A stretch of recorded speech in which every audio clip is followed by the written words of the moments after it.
Riding through the night like a jaded vagabond. No one else inside, I could be the only one. Hear me radio, play the song I know, take me where I long to go. 'Cause there's nobody now who can hear me or stop me now. In this old buggy, oh buggy now. In this old buggy, oh buggy now.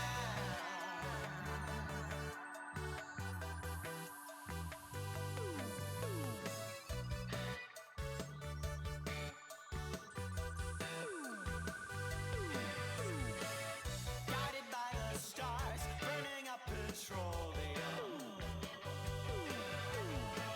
Here inside my car, I could be the only one. Somewhere in the sky, a satellite on high watches with its lonely eye.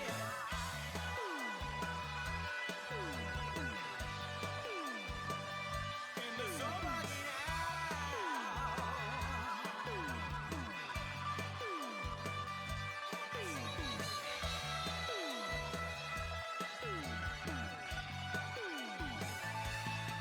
This is nobody now who can hear me or stop me now. In this old buggy, oh buggy now. In this old buggy, oh buggy now. In this old buggy, oh buggy now. In this old buggy, oh buggy now. In this old buggy, oh buggy now. In this old buggy, oh buggy now.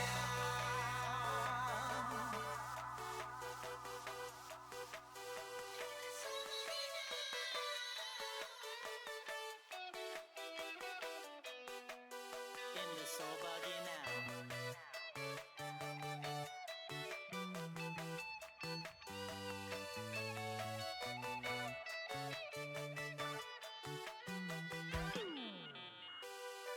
Cause there's nobody now who can hear me or stop me now.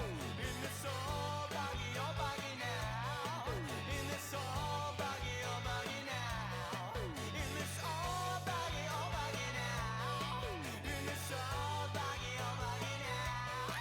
In this old buggy, oh buggy now. In this old buggy, oh buggy now. In this old buggy, oh buggy now. In this old buggy, oh buggy now. In this old buggy, oh buggy now. In this old buggy, oh buggy now.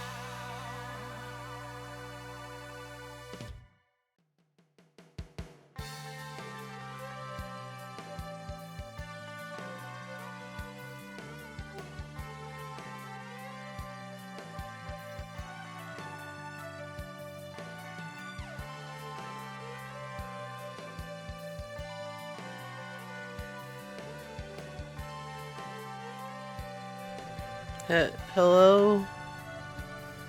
Hello? There was you and I, the ancient Uh, ones lived in the sky. Hi. Hello. I sound so much more tired. I opened my mouth to start talking, and a much more tired voice than I expected to come out of my mouth came out of my mouth. Hello. I was a little late to get started because did you know that Windows 11 Home doesn't have access to Group Policy Editor by default? I didn't. I know it now though. That's a fun little fact I learned. I'm kind of mad about it. Cuz apparently I have Copilot in my search thing now, which I use frequently because it's probably the best feature they added to Windows, like post Windows 7. Like the search feature was in Windows 8 and it just got better from there.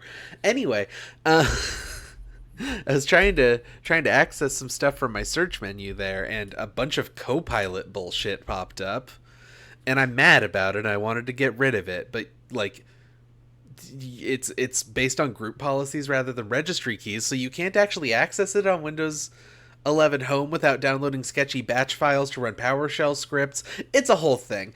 I don't need to talk about it. Sorry. It's a whole situation. Hello everyone and welcome to the Lom Hall. It's a celebration of simulation. My name is Shiv. We're playing more funny Power Wash Simulator. I was going to play a different game, but as you may have seen on my little window in the intro, my eyes are like, I am seeing everything in blurry vision. It's just slightly blurry vision, but it's enough that I don't want to try to do fucking vehicle simulation or something today. I want to get back to doing train sim stuff because I loved it. I love train sim. It's very nice and cool and fun. Really chill game, nice to play. But I'm just in a bit of a state today.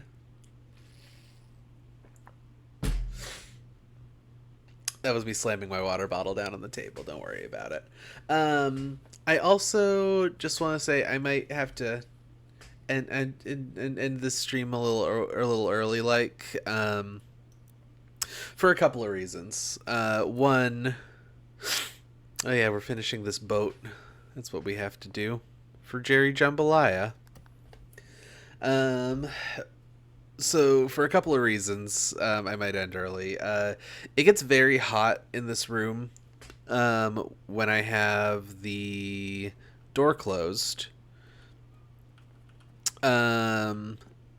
which sucks, but you know it's livable.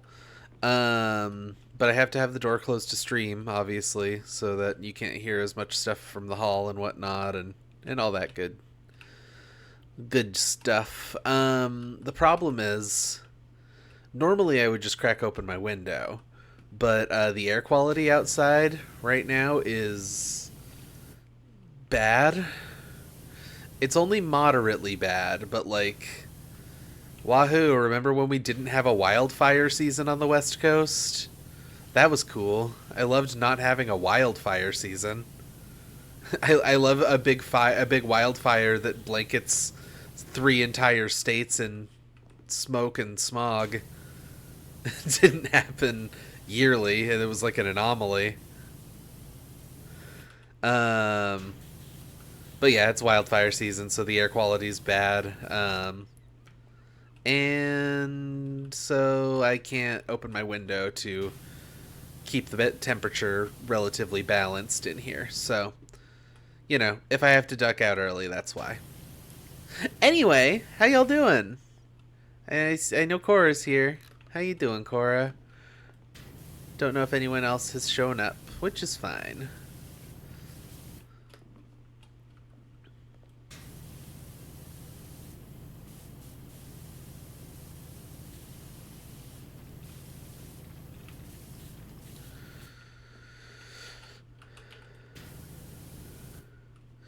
Oh, you're sneezy.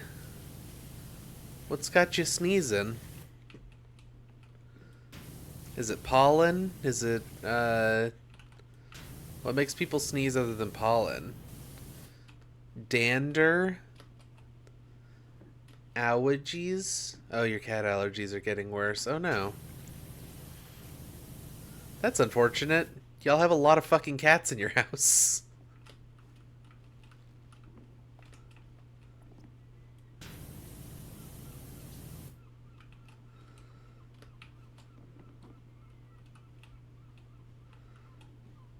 So what is the rest of this? Oh, that's also part of the mast. Okay. By the video game's standards. I would call this more of like a support beam as opposed to part of the mast, but I'm gonna split hairs about vehicle stuff because I am the person I am, but the developers of Power Wash Sim probably aren't.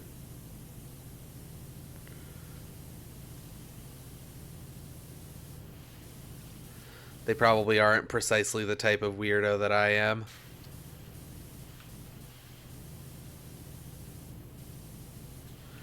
They're a whole different type of weirdo. Hello, Devnol. How you doing?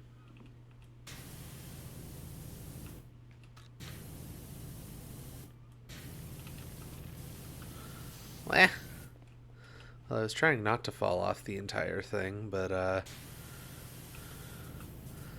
you can't always get what you want, you know?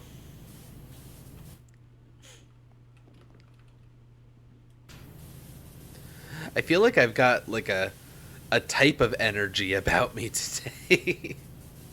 I don't know what type of energy that is, but I feel like I've got it.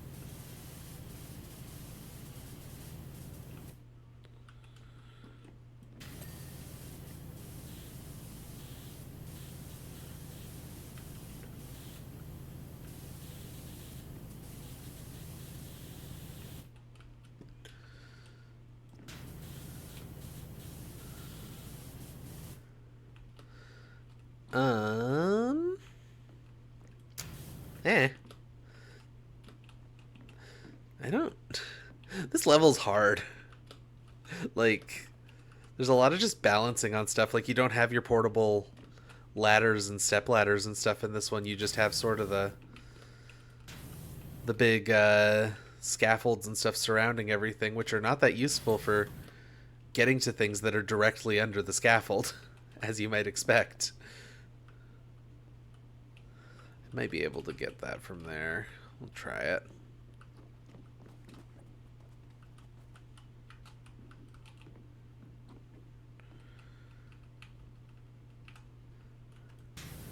You see what I mean?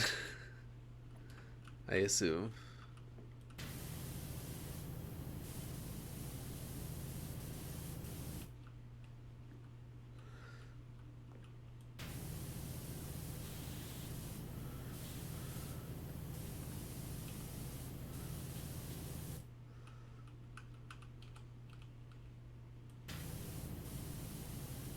I can get surprisingly far off the edge here without falling down.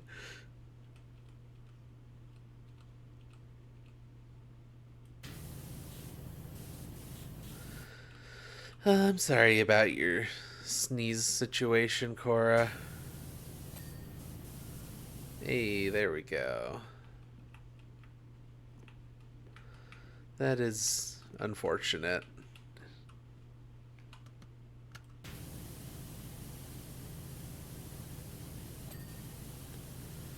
Okay, that's the mast done.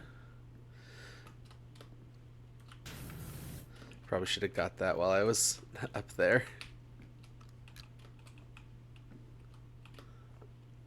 No, well, it's easy to jump on, so it's fine.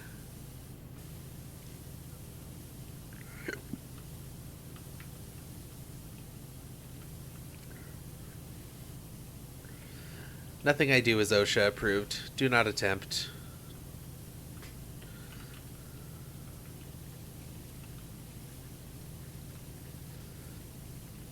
The reason I do long haul streams late at night is because OSHA is on like government hours, so they're not paying attention when I'm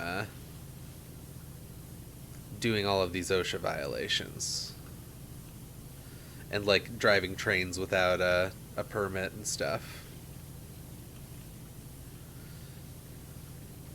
Yeah, I am honestly like, for real though, I am honestly like really craving Train Simulator. I just think I'm a little too out of it today specifically to go back to it. So hopefully next week we do Train Simulator again. I think that'd be fun. Unsure if it's going to be Train Simulator Classic or Train Sim World. I have a bunch of stuff in both of them. Train Sim World runs worse than Train Simulator Classic does. So you know, we'll just see where it takes us.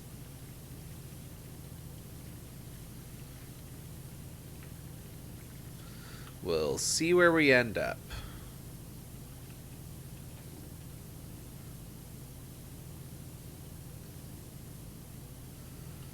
That explains so much. The OSHA stuff, you mean? Is that what explains so much? Long haul time. Hello, Arby. How are you doing today? You seem like you're in a good mood immediately.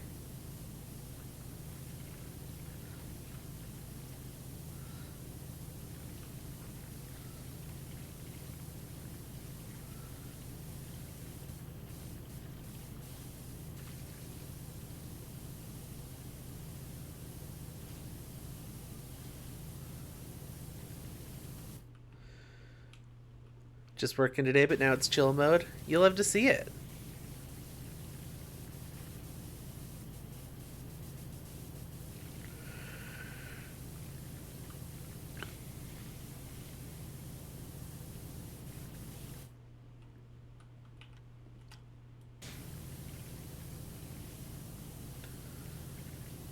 How is the water going? It's going all right. We're finishing up the one that I started on last week. I was just talking about how I want to get back to doing vehicle simulation stuff. But I'm just like a little bit too out of it today to feel comfortable doing something that requires more attention than Power Wash Sim. So we're probably doing trains next week. That's a long haul promise. What a long haul promise is when you make a promise, but you're not sure you're going to keep it because you're like incredibly disabled. That's a long haul promise, baby.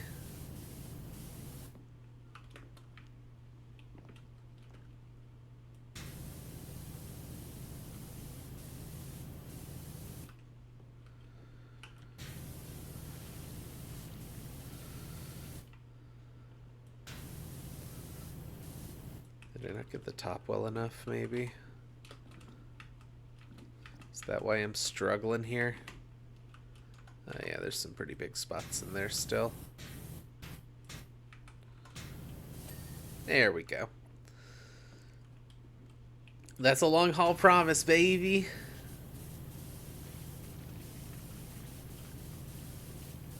I don't know, I shouldn't blame being disabled for everything, but it is occasionally funny.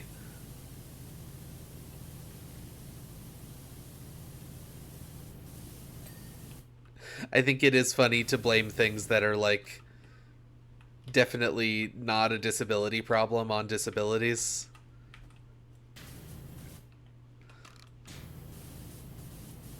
But it also does make it sound like I'm joking or lying or telling a fib about the disability stuff, so maybe I should stop.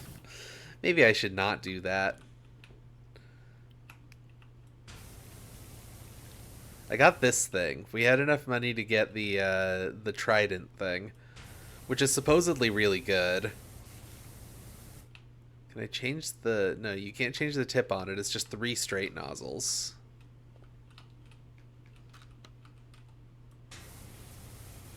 Oh yeah, I can see how that is very good.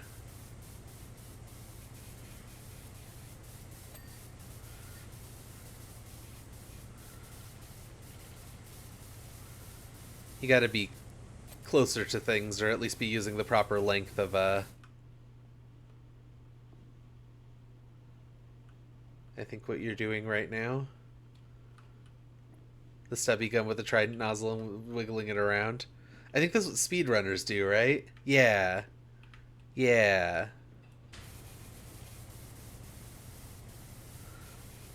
I think I've seen like 1 or 2 bits of speedruns of this game, and I feel like this is just kind of what they do.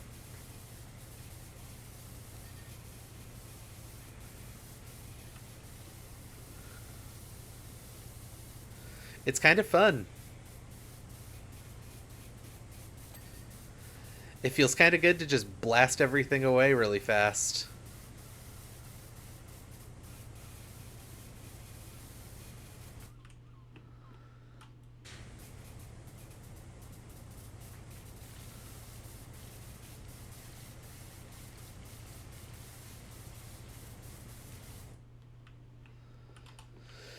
They weren't allowed to use the trident nozzle for the SpongeBob levels, though, because King Neptune bans other people from using tridents in his domain. Yeah, that tracks. That sounds like a SpongeBob joke.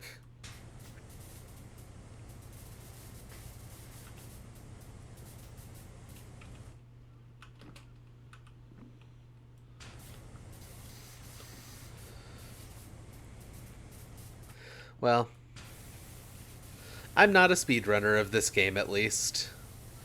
I have done speedruns of other things.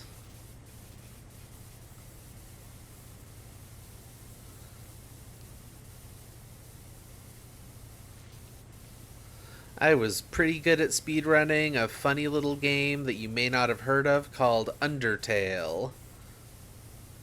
I was not actually that good at speedrunning it. I was getting better when I stopped.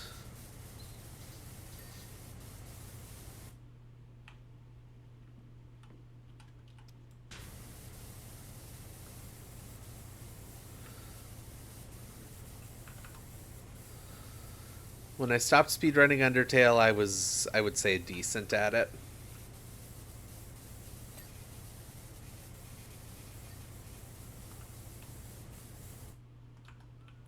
It is kind of fun to just wiggle it around in the vague direction of what you're cleaning and have it get clean.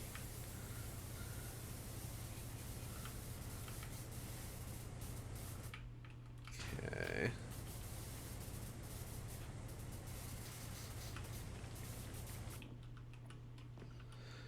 Mr. Undertale was my father.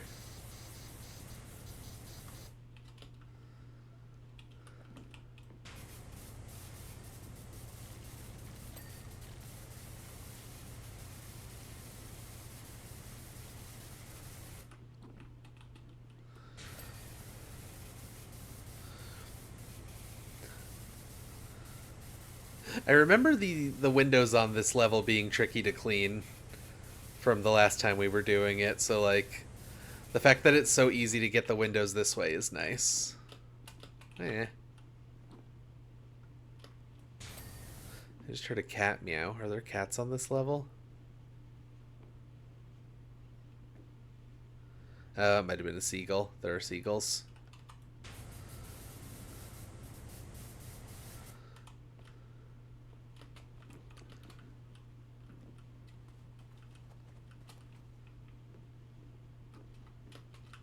Eh, that didn't work at all.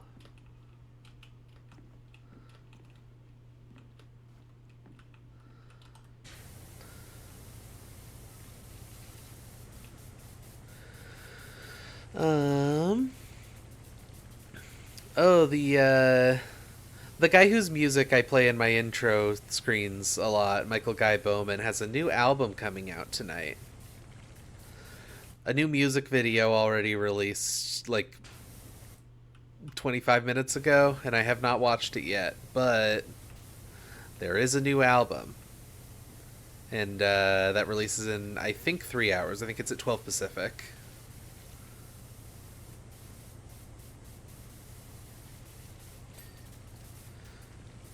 You know, it's possible it's 12 Eastern. I'm actually going to check real quick. Don't mind me, I'm just going to stop doing my stream for a second to look something up.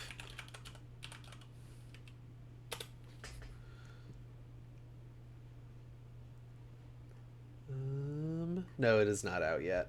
So, yeah, it is. Midnight Pacific.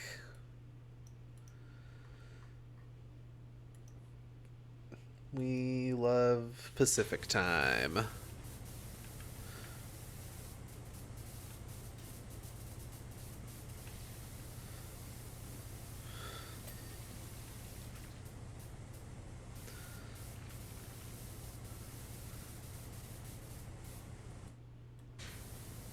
Okay, yeah, this is kind of miserable to use for this kind of close-up cleaning rather than the big wide everything.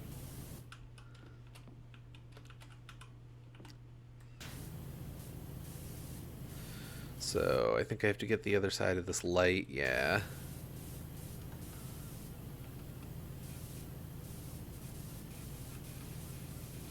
There we go. And then we just...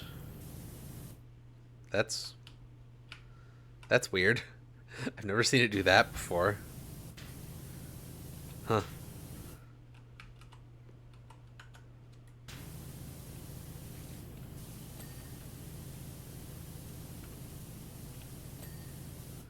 Okay. Is it just that railing now?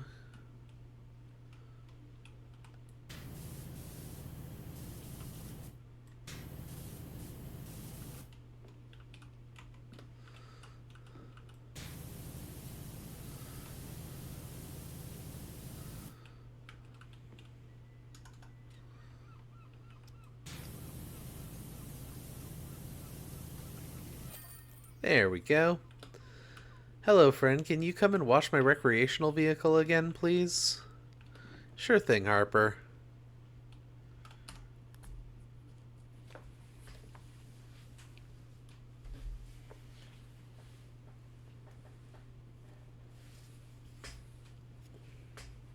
Oh, I didn't even see Galax show up. Hi, Galax. Sorry, I was spacing out real hard there, apparently. I didn't even see the chat moving. All I saw was Cora talking. I didn't see everyone else. Hi, Galax. I hope you're doing well. What are y'all up to today? How's your day been? She looks so good. I don't know if I can bring myself to put her back in the water. Although, how else am I ever going to find the source of that incredible aroma? Oh yeah, he smelled a food that smelled super nice, I think. Oh wait, I didn't look for the gnome. I don't think we found the gnome in this level last time, did we?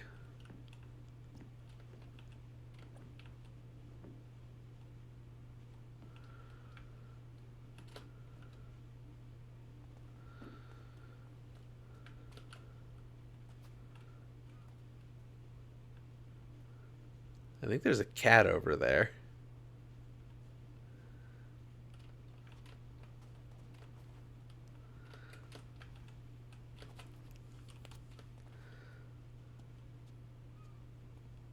Oh yeah, there's a lot of cats here. They're all looking out at the ocean.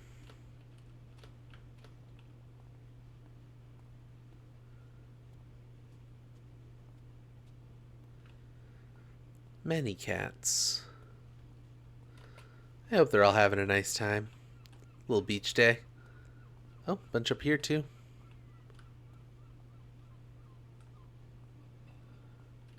So I guess I did hear cat earlier.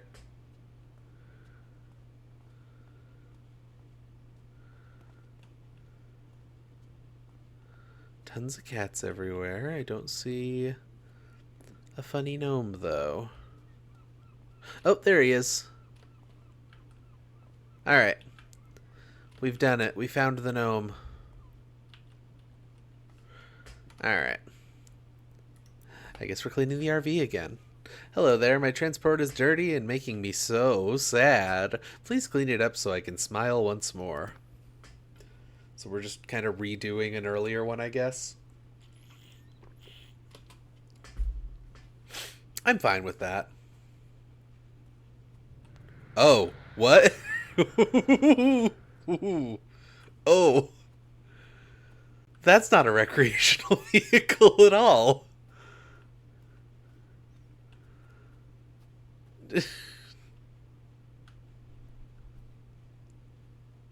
I didn't expect that.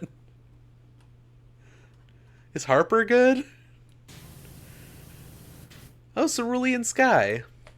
Apologies for the deception. Relax, this isn't an alien invasion or anything weird like that. We're simply time-traveling scientists from the year 2278.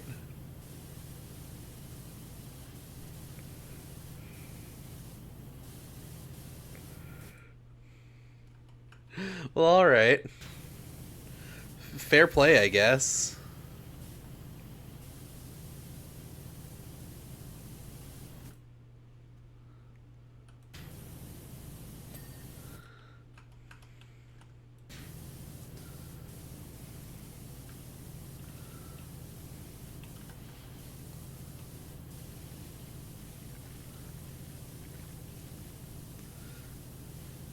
I can't believe these stingy future scientists are only going to give me $600 for washing their spaceship.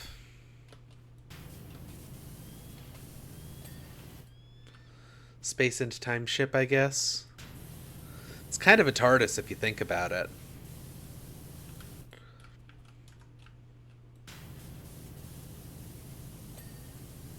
I have Doctor Who on my mind a whole lot less than I have recently because we finally finished just all of it.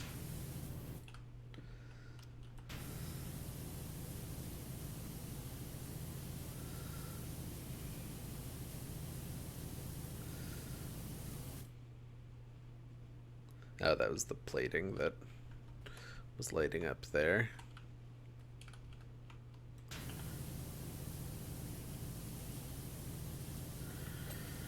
There we go.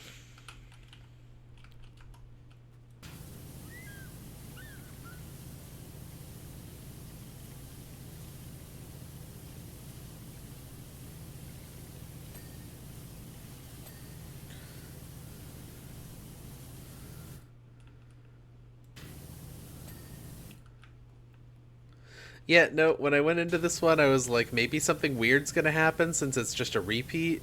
Did not expect the RV to just turn into a spaceship. Wild thing to happen.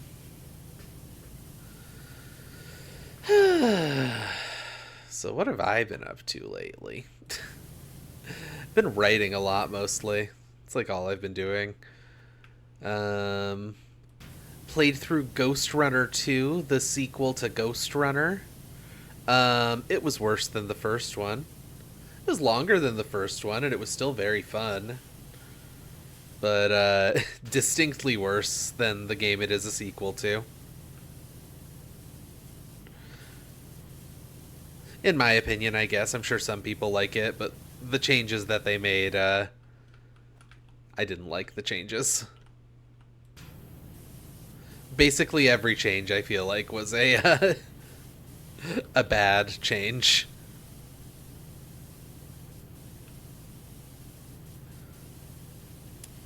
Also, in a game about like fast-paced platforming through like relatively linear levels, which is what Ghost Runner is at its core, with like, you know, quick and dirty combat where you hit a thing once and it dies, or if they hit you once you die. In that, they decided, hey, remember the thing that people really didn't like about the first game? The boss fights, where you have to stand on a single platform and do a boss fight. What if we did 5 of those? I'm being unfair. It's actually only, I think, 2 or 3.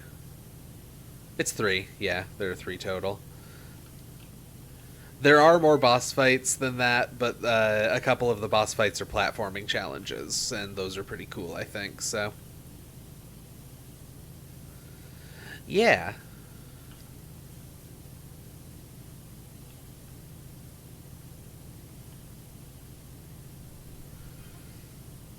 Someone hit us using technology that even we are unfamiliar with, disabling our entire systems with a strange substance and forcing us to crash land.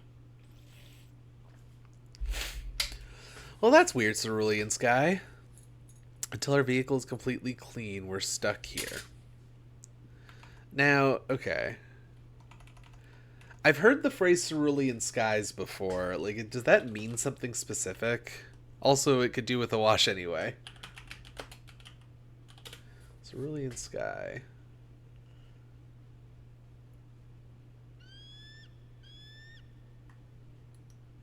Cerulean Sky meaning? You got anything for me? No, I guess it's just a poetic way of referring to the color of the sky. I guess it's just a poetic way of referring to the color of the sky. But I hear the phrase like it's like a significant phrase sometimes. Anyway, hello, Quinn. It's Cable 2. How are you doing, Quinn?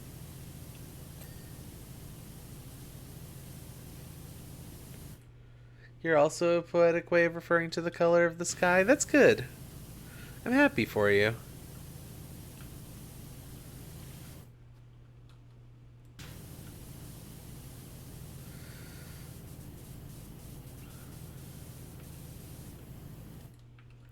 Just ate a soup? Hell yeah. The Long Haul is a proud supporter of soup. I'm not super into soups in general personally, but I respect that they exist and I like some of them sometimes.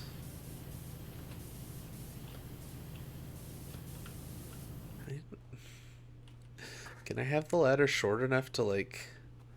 No, not really.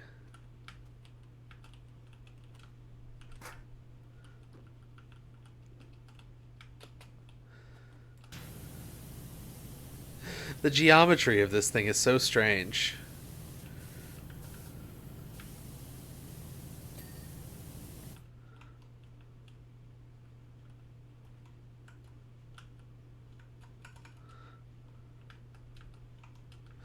Where is it? Okay. It tucked away in there.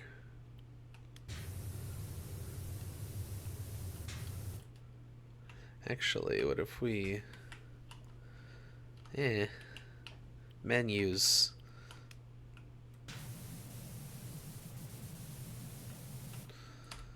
Maybe getting in there with the spinny boy is better?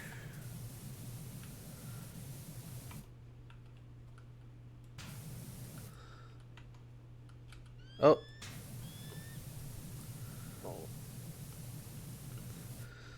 That's the gripper. What am I missing on the hinge? Ah, okay. There we go. Okay. Talked about this on Link Cable, which did happen today, but I'm currently afflicted with doesn't have anything to talk about. I kind of feel you on that. I haven't had a ton of interesting things to say in the last few long hauls that I've been able to make it for.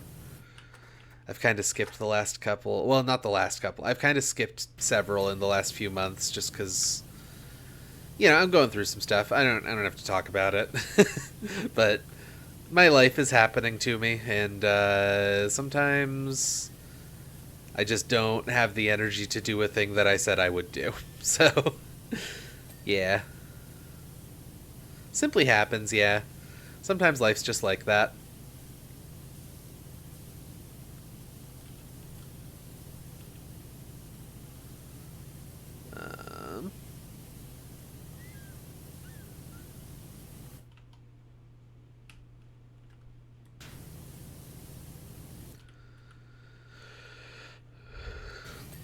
Life, as they say, is like a hurricane.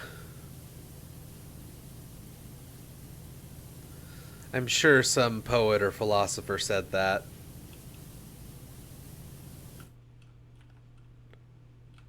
It definitely wasn't anyone but poets or philosophers who said that.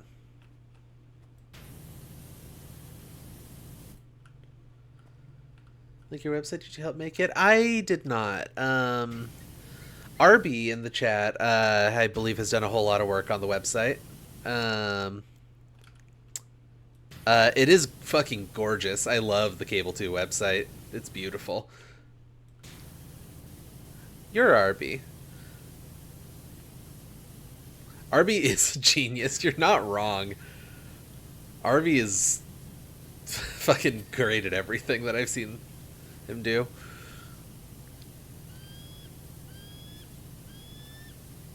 This is your first day online. Wow. You're really good at it for someone who's having their first day online.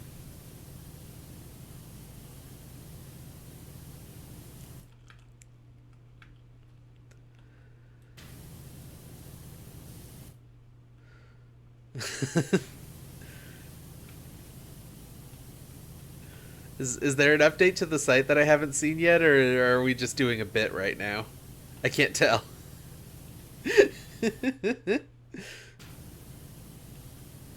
Well, it's not Arby's world, it's Trina's world, isn't it? Trina Tuesday.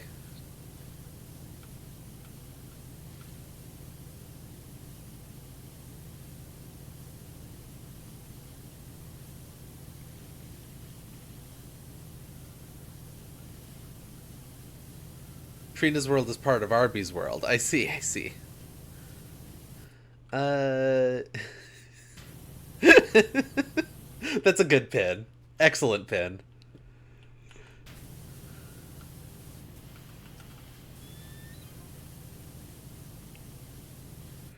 Came here to solve the historical mystery as to why Mount Rushless suddenly became so angry, but then just as suddenly stopped. Spoilers! They're spoiling the plot of this video game. It's not known to you guys yet, but Rushless is the master key for the entire Pacific Ring of volcanoes. When it blows, they all blow. Okay. This game is so bizarre. Last time that happened, we said goodbye to the dinosaurs. Huh.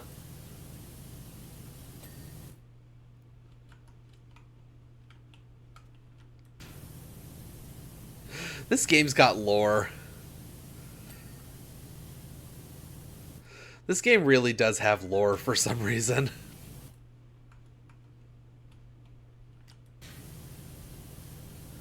We are all Arby. Aren't we?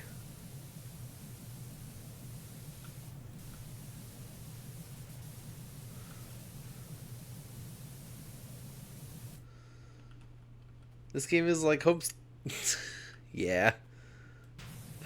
I wish I had a soundboard with a gunshot button on it, so I could do that. What am I missing on this dome? Like, I'm pressing the light up the stuff I'm missing button, but the color of it's already so bright that I can't see anything. It's just the housing. So it's somewhere on.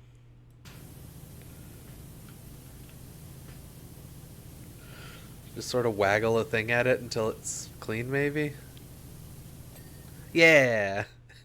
Somehow that strategy worked. And Arby is you. Are we... Sorry, are we fans of fucking Kingdom of Loathing in the chat? An adventurer is you?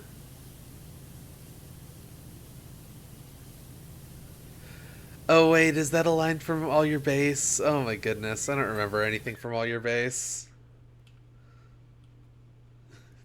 All Your Base are belong to us. God. I'm bad at remembering some of the ancient texts.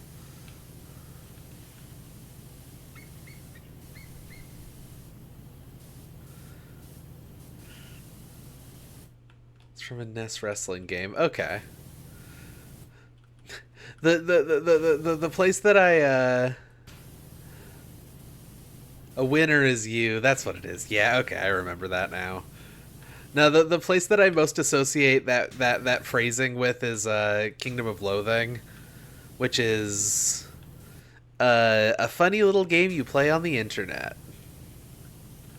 That I haven't touched in a long time, but you know, I've been on their website and I played it for so long, and I gave money to their Kickstarter for their board game.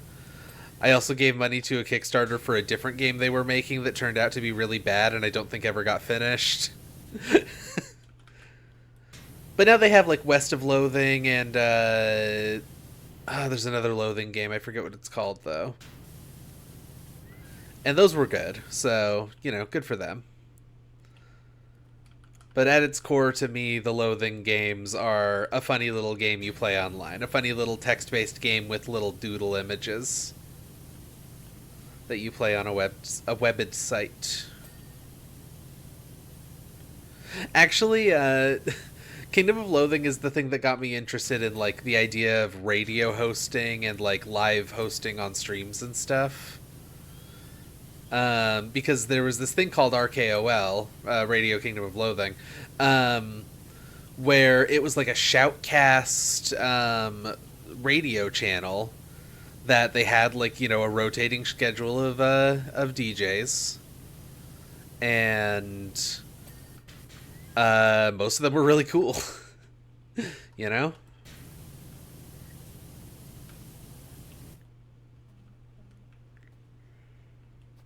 Shadows over Loathing, that's the one. But yeah, like RKOL was like just a cool little community thing where, you know, people would send in songs for to be played on the station and stuff. Like it was cool. It was like a little pirate radio station where we all talked about this game that we loved. It was neat.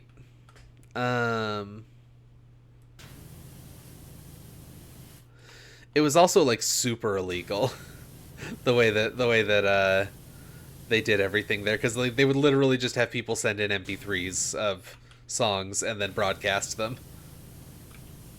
At least when song requests were concerned.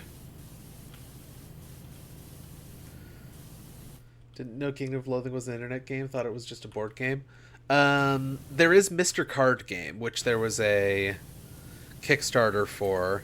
If there's a board game on top of that, I don't know that I heard about it, because I haven't really interacted directly with Kingdom of Loathing in a long time.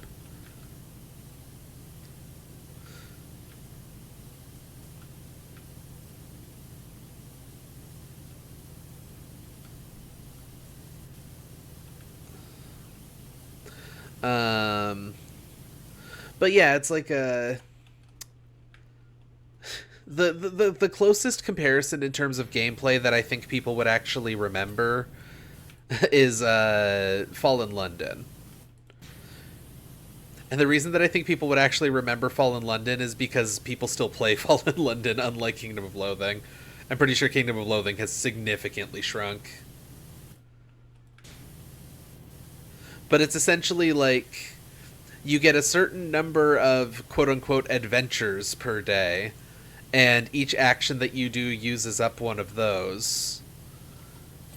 And it's like, you know, there's combat, there's like that's like turn-based, there's exploring. 246 players, that is such a smaller number than it used to be. That's so sad. I'm contributing to the problem by no longer playing it, but these days I'm just really bad at keeping up with a thing on the internet consistently. We flew too close to the volcano in the dead of night, FYI, with just a few lights on. Okay.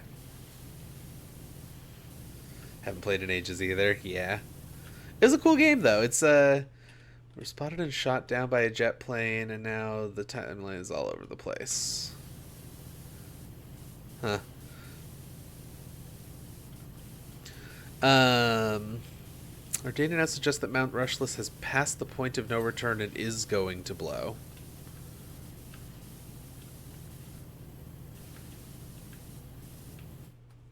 Well, that's unfortunate for you guys.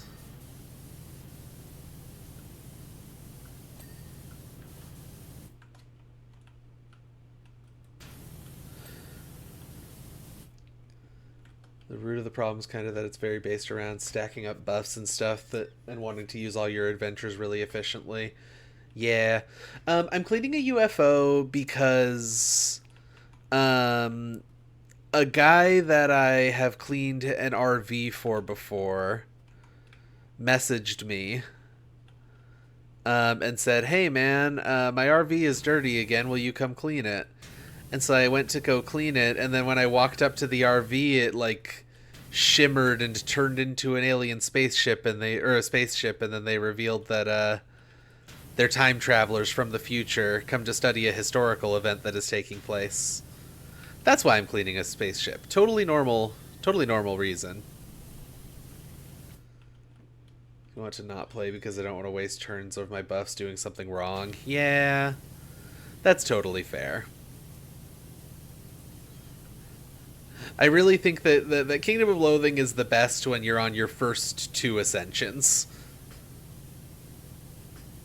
You go through the story, you don't look up too much about efficiency and whatnot, you just kind of go through the whole thing.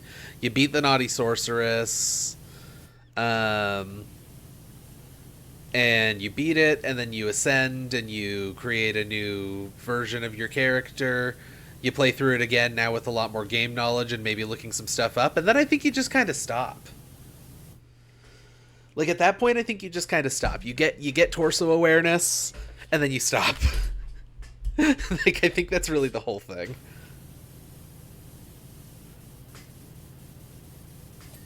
The classes are also extremely funny. Disco Bandit was my preferred class. It's the most fun to play, in my opinion. I believe that's the name, isn't it? Disco Bandit? Or am I misremembering the name?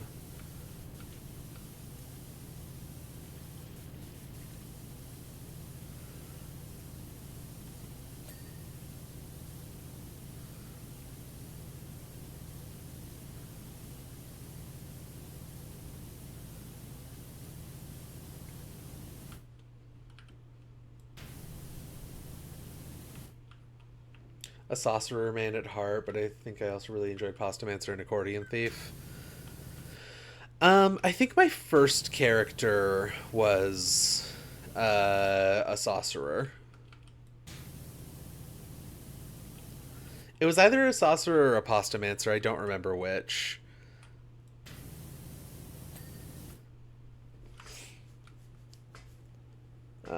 Like games with cool narrative and the gameplay is secondary. Games as a storytelling medium are great. I agree. Despite the fact that I play on this channel, I play exclusive, or on this show, I mean, I play exclusively simulation games, vehicle sims and stuff like that don't really have any stories. Like you're just kind of performing an action in a way that is realistic. This game is not realistic, for the record, at all. This game is like the lowest end of realism that I would still consider somewhat of a simulator. Dragon Quest 11 continues the series tradition of being named just like what a dad thinks video games are called. God.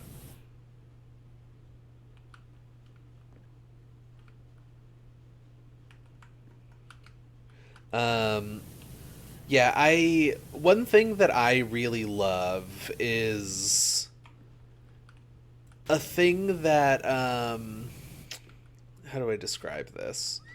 A thing that does things that you can only do within the medium that the thing is in. You know, I don't actually like House of Leaves. I think House of Leaves is kind of just a bad book. But House of Leaves is like a really good example of that.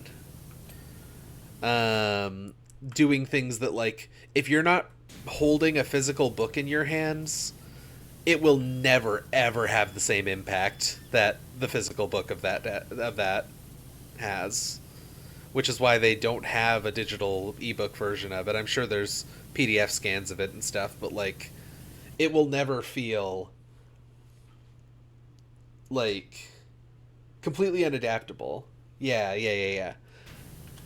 And I feel that way about Homestuck as well. Like, for better or worse, Homestuck is probably the best example of this, in my opinion. Like, you're taking the medium of webcomics, which was big at the time. I don't think people really read webcomics anymore for the most part. I read a few, but, like, the medium has kind of died a lot for... We've or at least we've moved on to the medium of webtoon, which is like a branded version of webcomics that's worse. In my experience, that's what webtoon is. It's like webcomics, but if they were bad. And corporatized.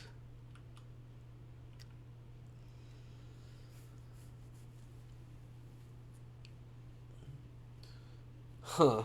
I didn't know Mark C. Danielewski made a screenplay adaptation of House of Leaves. I don't know how you would do that. By the way, how was our early 24th century parlance? Most of the era's anthropological archives were lost in the Second Martian War of 2145.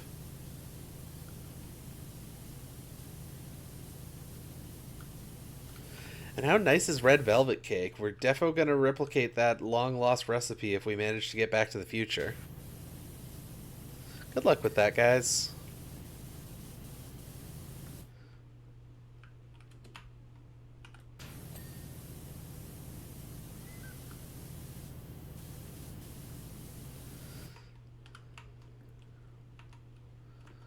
Um... Anyway, like I was saying, like Pilot episode of a TV series and put it on Facebook. I don't care for it. I see. Yeah, I mean, I respect that he tried. I I think he wrote something that no one can ever adapt in a way that works, but like good for him, I guess. You can find new webcomics on the same night as the new norm. Yeah. Yeah, exactly. Is the new norm on Webtoon? I didn't know that actually. I knew there was a webcomic. I knew it's been going on for a long time and it's literally never been funny, even once, even accidentally. I did not know it was a webtoon. No, on Twitter. Oh, okay. Yeah, I definitely respect that he tried to do a TV show. I should read that script sometime. It might be interesting. Um, but yeah, here's the thing. There's two books I can think of that really like do this and hit this that I've actually read, and those are House of Leaves and S, otherwise known as Ship of Theseus. But the thing about both of those is that I don't think that either of them are very good. Like, they are not at all to my tastes. If I ever have to read Johnny Truant talking again, I'm gonna fucking die in real life. Like, I hate Johnny Truant so much.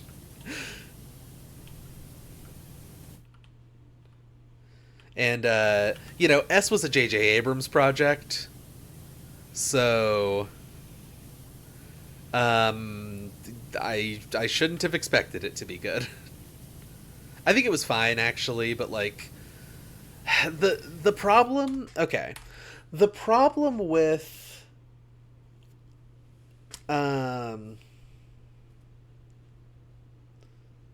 sustaining themselves through goofy cash shop items. That's what they've always done, pretty much. You get a what do they call it, Mister. You get like the token currency, and then you buy for like $10 a piece, and then you buy funny items with it, right? Isn't that the whole thing?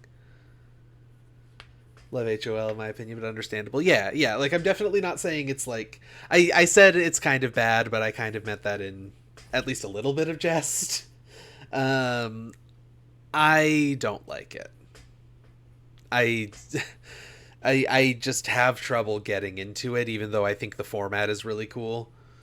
Um, I think it would be a better book if it was just the Zampano book. There's a comic club called Animal Man from the 80s where characters realize they're in a comic book and break the medium by going between panels and breaking the reading order. That's cool. Is that a Grant Morrison project? That's cool. I haven't heard of that one, I don't think. Um, I was going to Google to look something up. Oh, here we go.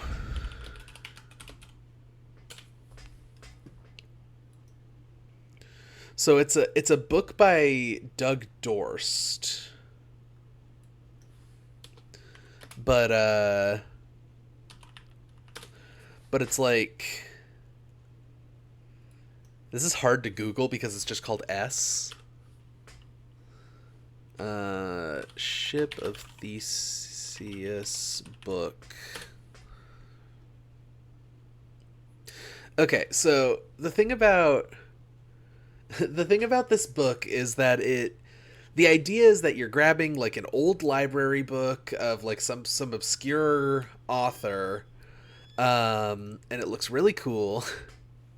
And what you're doing is you're reading the story in the book, but you're also reading notes left behind by two people who are basically communicating back and forth about like trying to figure out the identity of the author through the book. So like, let me find this. Oop. Oop, I'm pressing wrong buttons all over the place. Okay, so it looks like this. Like you pull this book out of the pristine cardboard package and it looks like an old library book. But then you like get into it and it's got like little slips of paper in it and stuff and like all of that. But like let me see if I can get a good close up of the pages. Look how wide the margins are.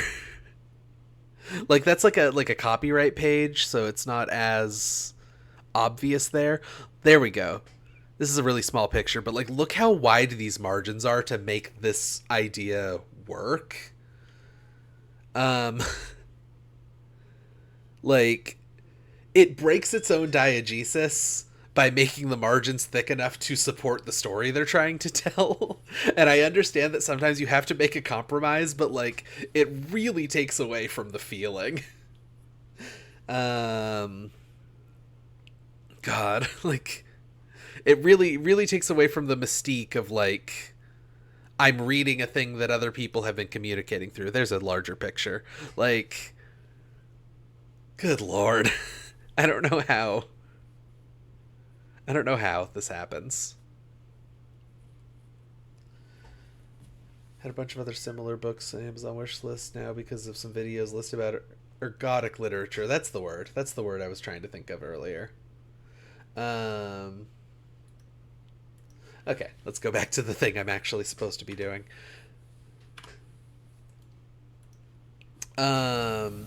So yeah, like that one kind of I it's fun. It's an interesting and kind of fun read. It is also essentially like 3 stories that are being told simultaneously. So you like one of the recommended reading orders is to read each of those stories individually, which essentially means you're going through the entire book 3 times, and basing what you're reading on the color of the ink that the characters are writing in. Because they use different pens at different points in time, I guess. Like, I don't know. It's interesting. It's a fun format. It just the diegesis of it all just falls apart for me, and I think that's unfortunate. The design kind of kills it. Yeah. Transcribing a book that is a palindrome called Dr. Awkward and Olsen in Oslo. Huh. The whole book is a palindrome, or it's made up of palindromes? Writing a whole book as a palindrome would be insane. That would be wild. I would love to read that. The entire book is a palindrome. Oh my god. Oh my god. That sounds incredible, actually. Anyway, there's my funny book recommendations. Here are 2 books I don't like. Enjoy. Sorry. I feel like I accidentally end up talking about things I don't like that much a lot more than I talk about things that I do like.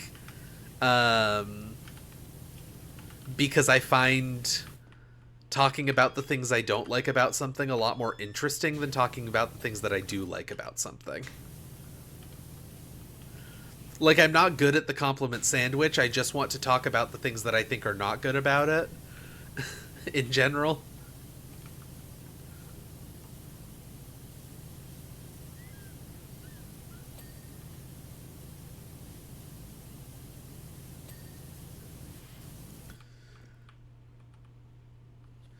Difficult to read. You just sort of skim it and take in the vibes. Makes sense. Gadsby, the book written without the letter E. I have heard of that one too. There's also... Okay. Yeah, I know I already said this, but like... Another thing that I kind of don't like, but is a good example of this, is Homestuck.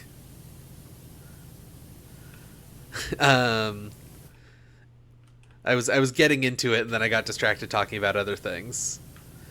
But it's, you know, it uses the format of a webcomic and also a webcomic that is like themed after video game text adventures.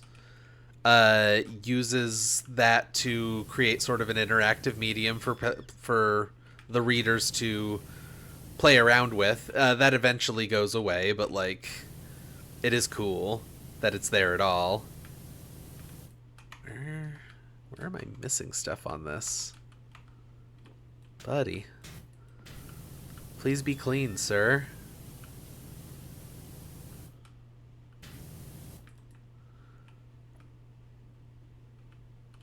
I don't. I can't tell what I'm missing here. Okay.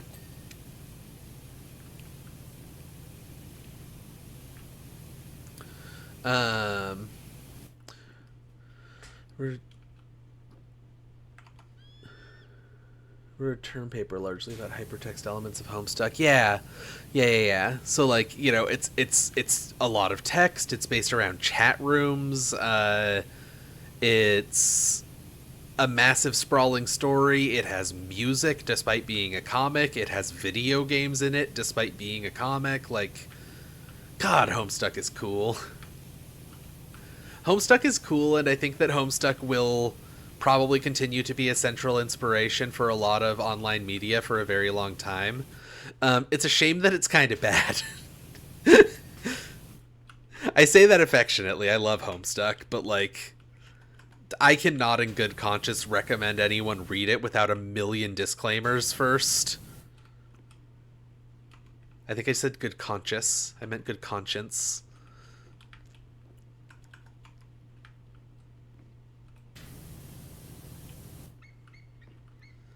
Recommend it with a few disclaimers. I can also recommend it, but with a laundry list of disclaimers for sure.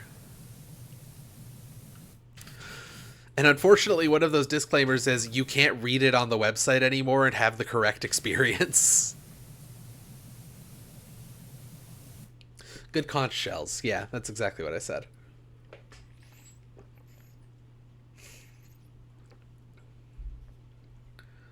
Someday you're going to become a big Ulysses guy. That one seems rough. Like, hard to jump into. Okay, Oh, this whole thing is the vents. I thought the little flanges over here were the vents. Oh, this is why I'm confused.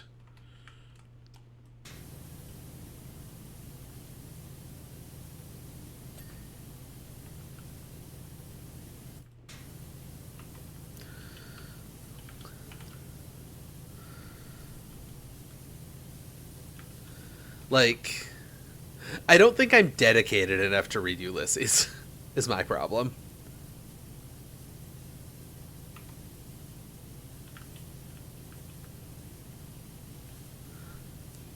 Frankly, these days I have trouble making it through a fantasy novel that I really love, so like trying to read like a big like epic that is wild and cool seems like a lost cause to me. Like, it feels like I'm just going to stop after like 10 pages and just put it down forever.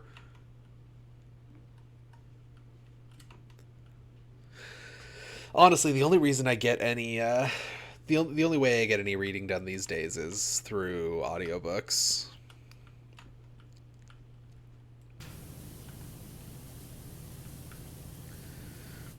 Like when I was rereading Area X, I got through Annihilation in the regular book form, but not.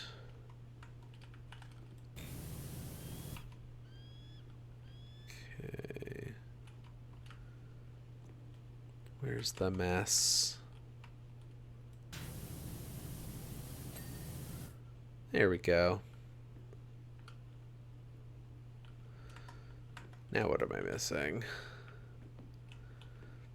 Probably time to pull out the thing that tells me what's dirty. Ah, this. Oh, yeah, I just didn't get this whole outside edge.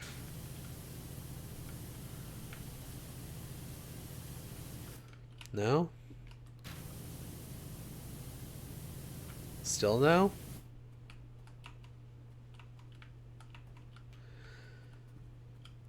Find it hard to read straight fic, but I've always been able to jump into that stuff. Huh.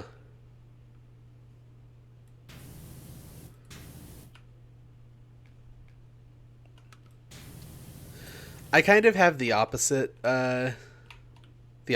experience of that. Like,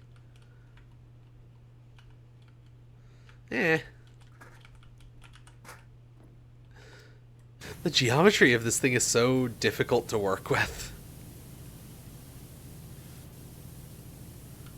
Like, I tend to have a much easier time getting into straight fiction, particularly in an audio format. I don't know why audio does it for me these days way better than reading does.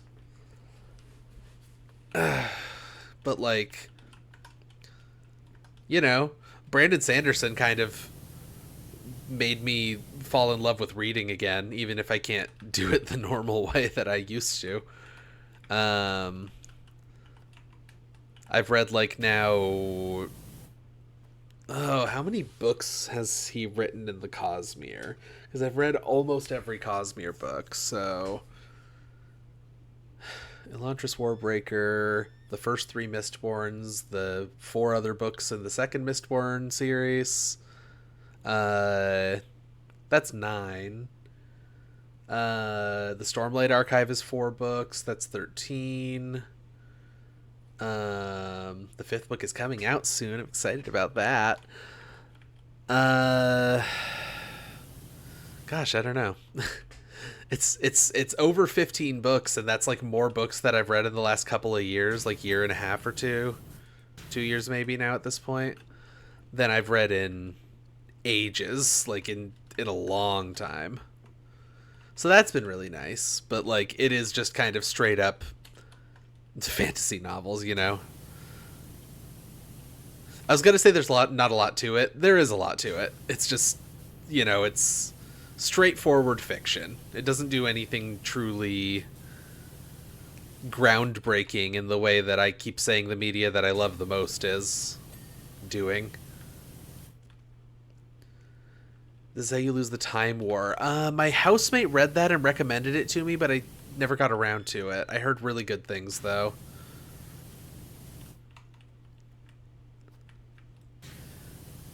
They described the idea of the plot to me, and it sounded amazing.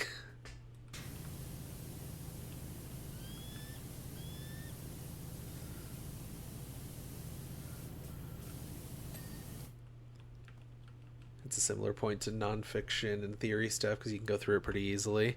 That makes sense. I mean, especially with the sort of formatting that House of Leaves has, I can see why you would like that one if that's kind of how your brain is processing things, or the thing that your brain has an easier time processing.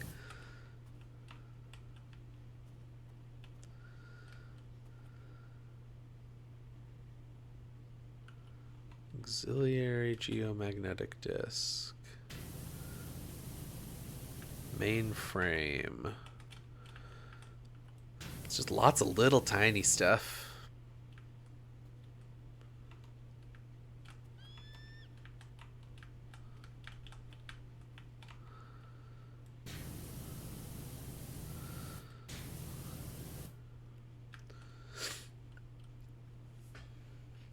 Did Go Vonnegut mode this year? That's cool.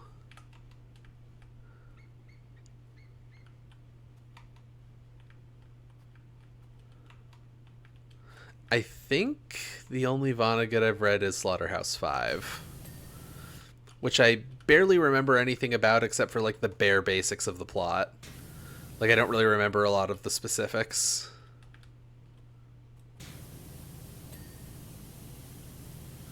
That is Vonnegut, right? I'm not getting that mixed up.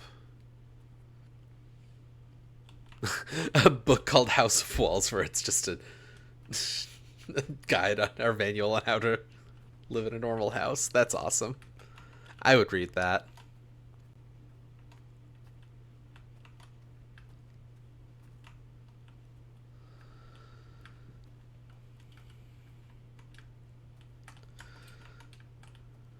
Anyway, the reason I got on this subject in the first place is because we were talking about video games, and how they interact with the medium. I think pretty obviously the best well-known example of like the kind of shit that I like to see in that particular space is Undertale. Like that's the most directly obvious example. Like, minor spoilers for the opening of Undertale if anyone somehow hasn't played it.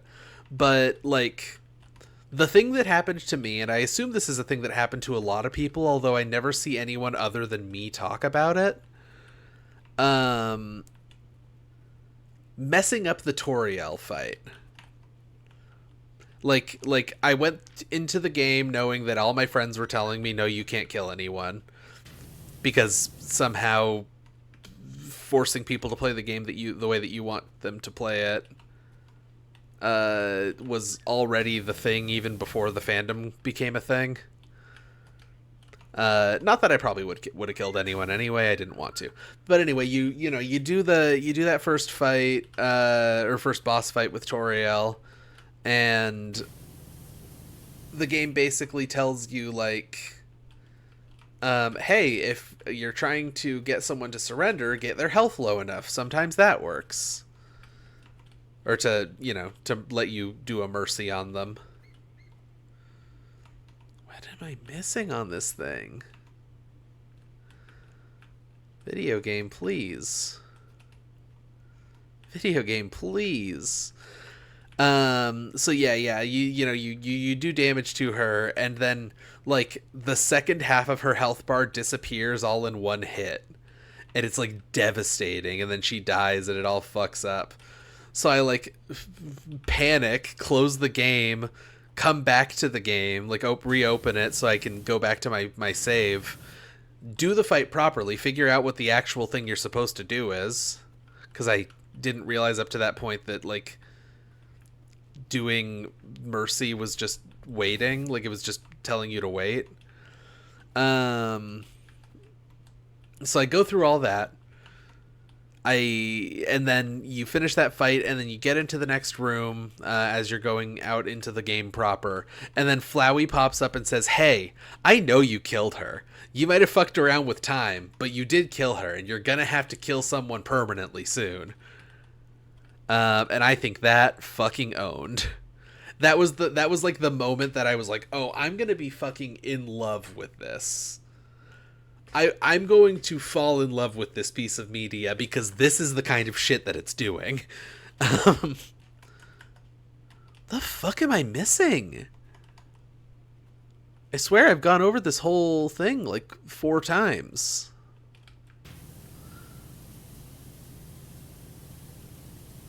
Here, I'll use the fucking turbo nozzle. I don't know.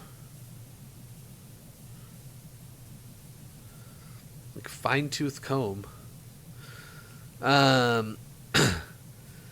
Yeah, like that was like when I immediately realized like, oh, this is gonna be one of my favorite video games ever made, isn't it?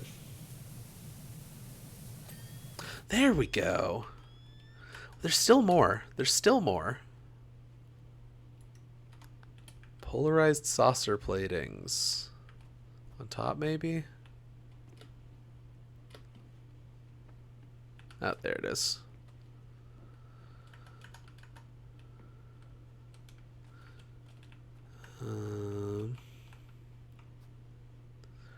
Where on you is dirt? The Tears of the Kingdom as a link stuck in a single day time loop where nothing matters and nothing is permanent. Every blood moon, everything reset. Huh. That's interesting.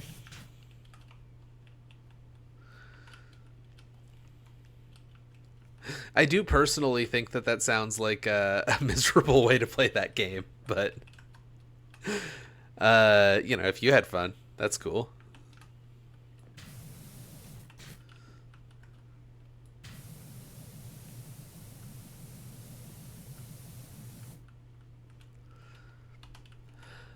I don't think I've ever had so much trouble in this game finding the dirt on the things I need to clean as I am right now.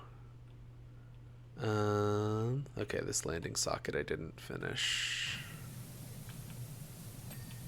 Here we go. The main gyromagnetic discs, that's on top, I believe. Oh no, wait, that's this thing.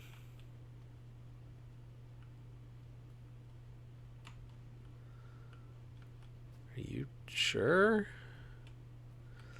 It's auxiliary. There's another one on top. Okay. That's the one I'm missing stuff on.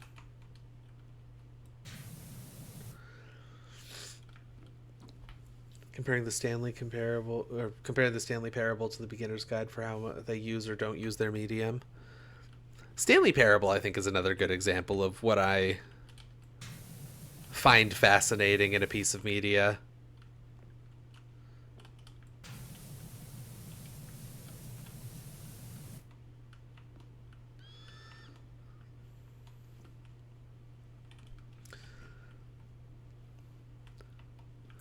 The Beginner's Guide seems really cool, but I've never fully gotten around to playing it all the way through.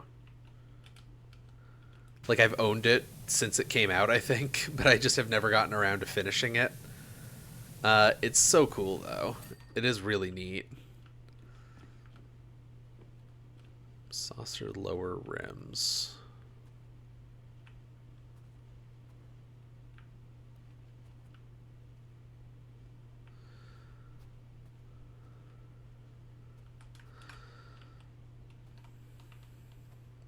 I should probably just click the thing that lights up the ones that are actually dirty. Okay, there's one.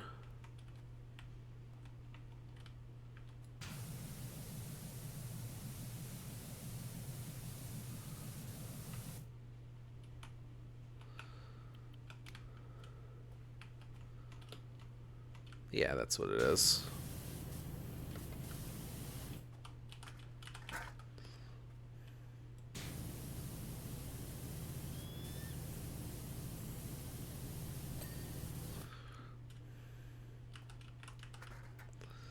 Alright, what's the other one? It's that one. Probably the same exact problem. Eh.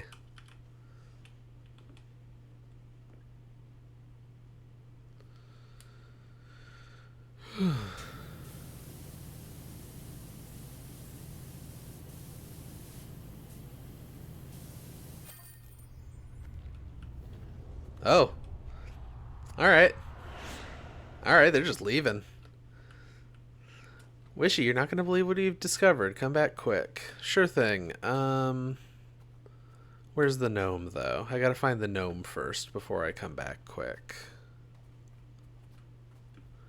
I can run pretty far out there before I hit the invisible wall.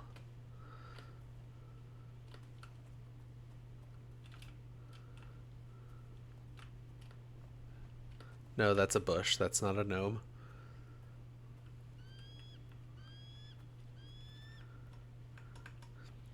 Is there an 8? I don't understand the question.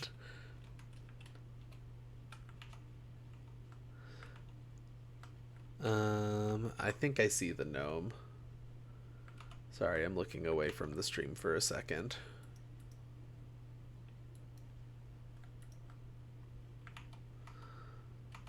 Okay. Yeah, is that a gnome on top of that rock? I'm like 99% certain that's it. It's hard to tell. There's no way to zoom in. So we're just going to say that that is a gnome and move on.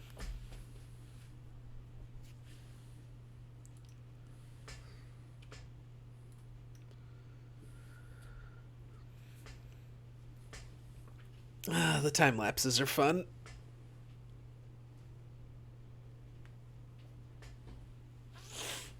I don't remember there being a great 8 in the Stanley Parable, but it's been a long time since I played it.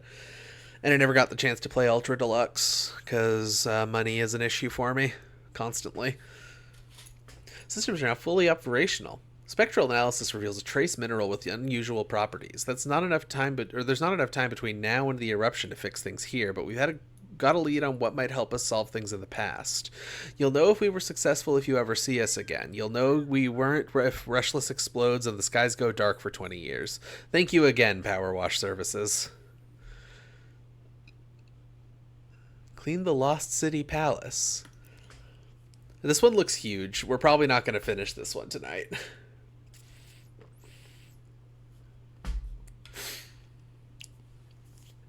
Harper and I hitched a ride on a fishing boat to search where the hand in the sand was pointing, and I know it sounds crazy, but I think we found the lost city of Atlantis, only it's in the Pacific. No wonder it was lost, eh? So should it be the lost city of pacifists? Pacifists?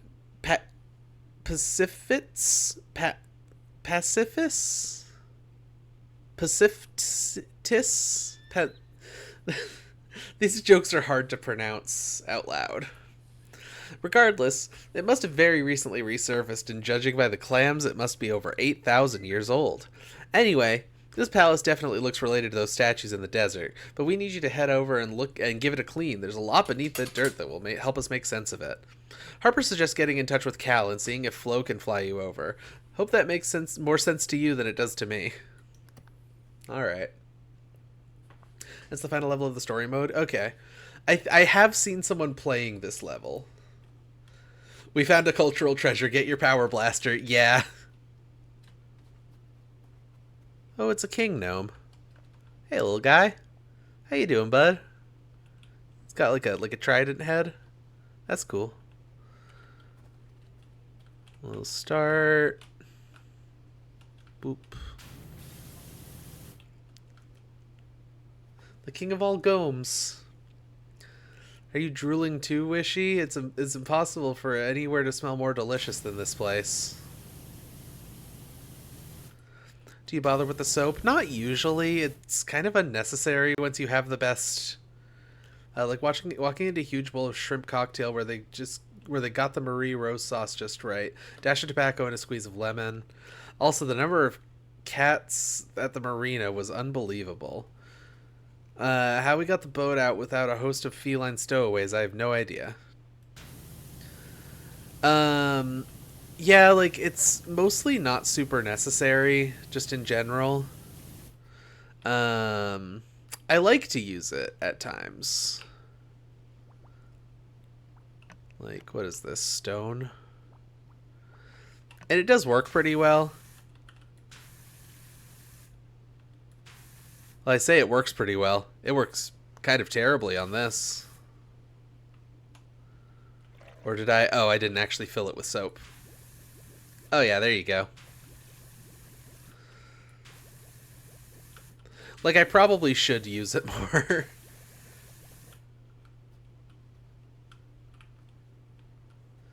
Oh, it's time for sleep mode. Good night, Quinn.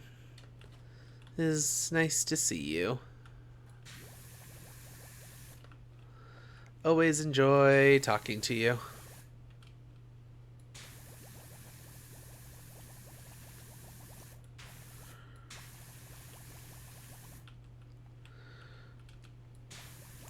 Yeah, I think the main thing is that the soap is kind of expensive. And, like, in-game money doesn't really matter. Especially not anymore. But I'm stingy.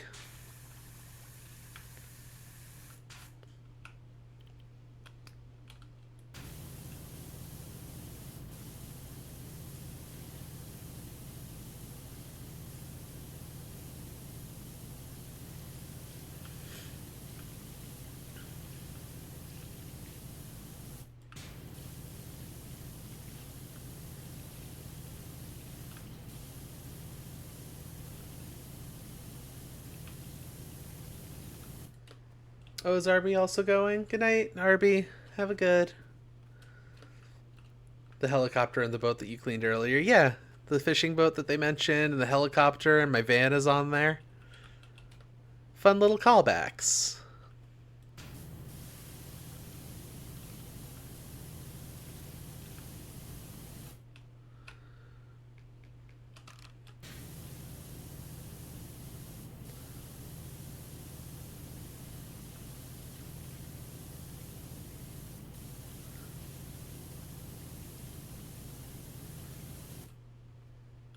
Does the trident have downsides? No, I guess not. I could just use the trident.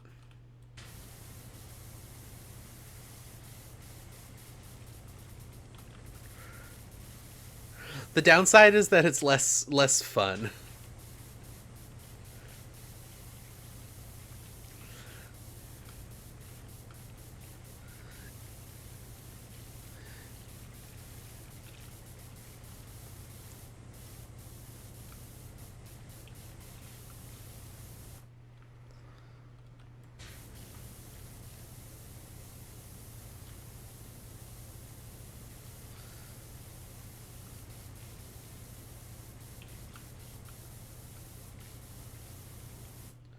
Does it spin? I mean, you can adjust the angle it's at.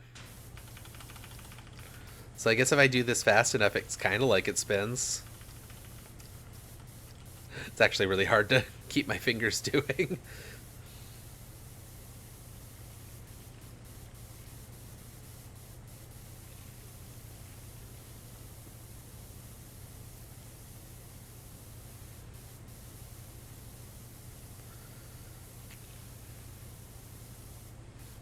Yeah, I assume what happens is that we're going to clean up this temple so good that the volcano doesn't erupt.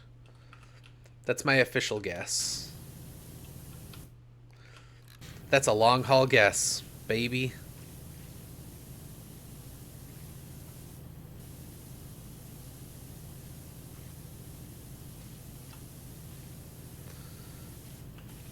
A long haul guess is kind of like a long haul promise in that it doesn't have to be right or take it into account in any way.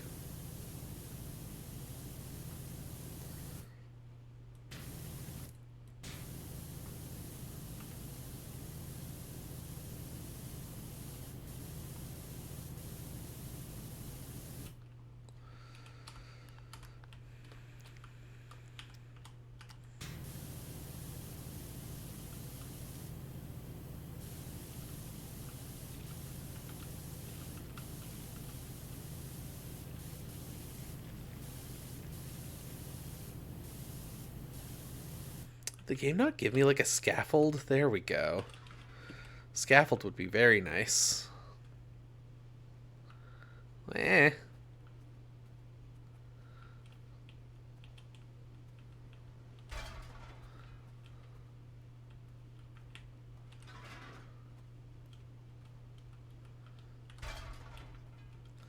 There-ish, I guess.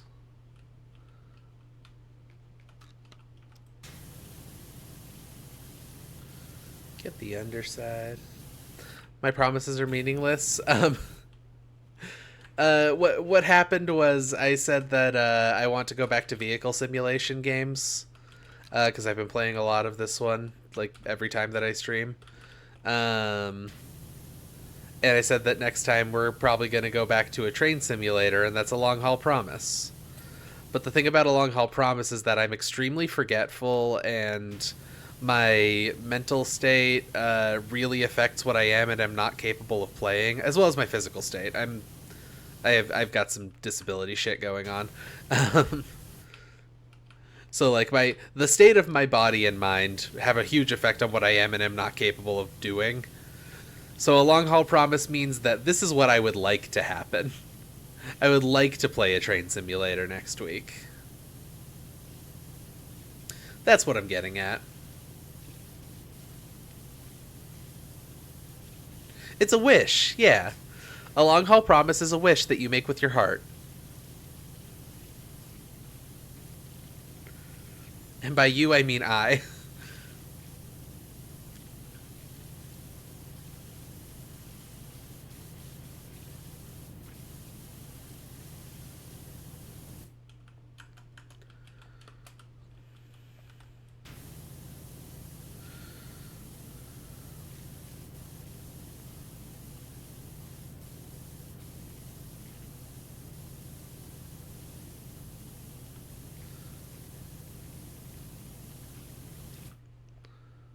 Eh.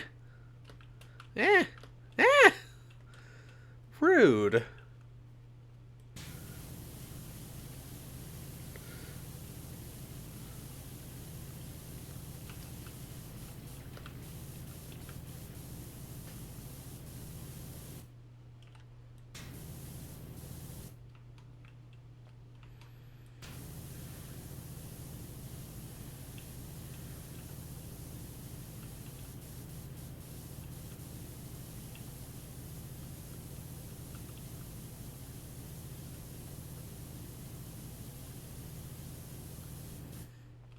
Okay.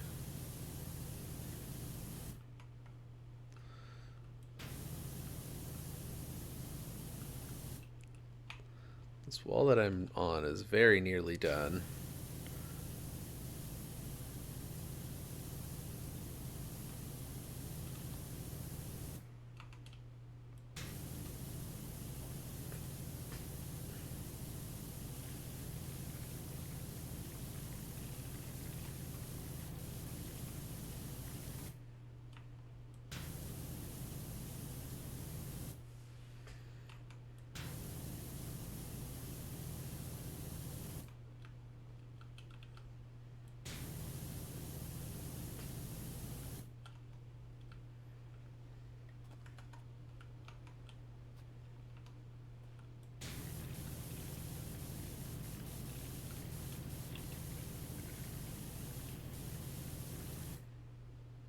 That whole wall is only 2%. Yeah. This is a big one. And it's still not done.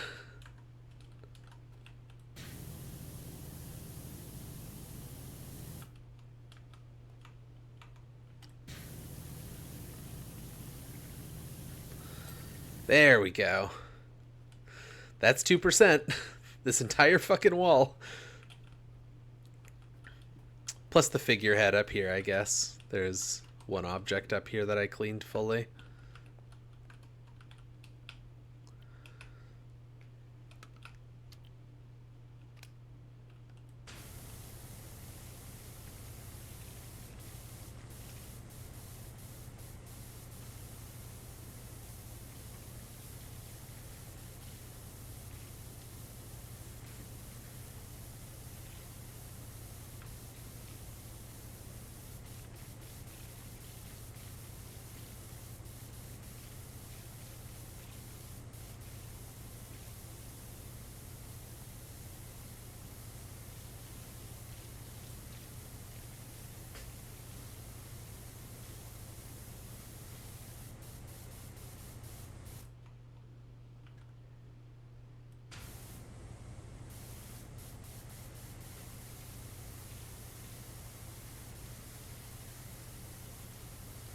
God, the trident really is, like, super good, huh?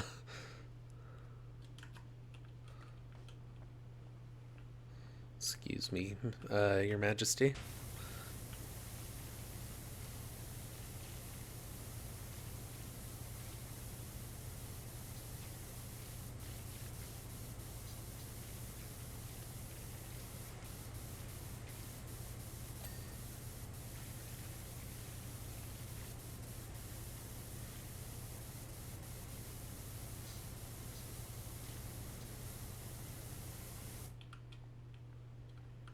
Trying to do this whole map without it seems horrible. Yeah.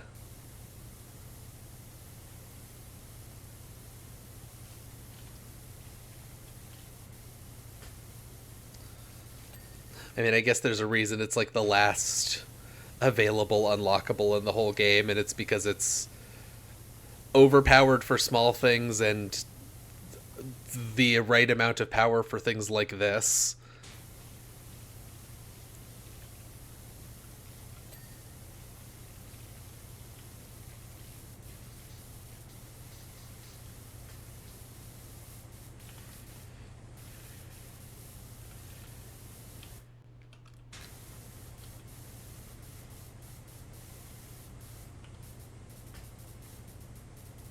I do think the trident is kind of worse the more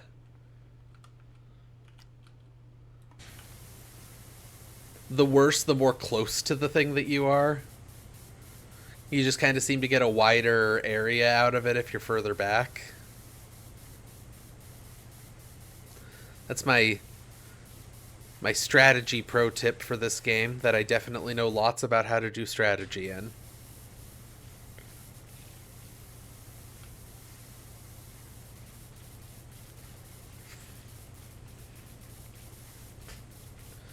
I've played a ton of this game and I definitely understand its mechanics well. That I can tell you. That's a long haul promise, baby. Shouldn't laugh at my own fucking joke that hard.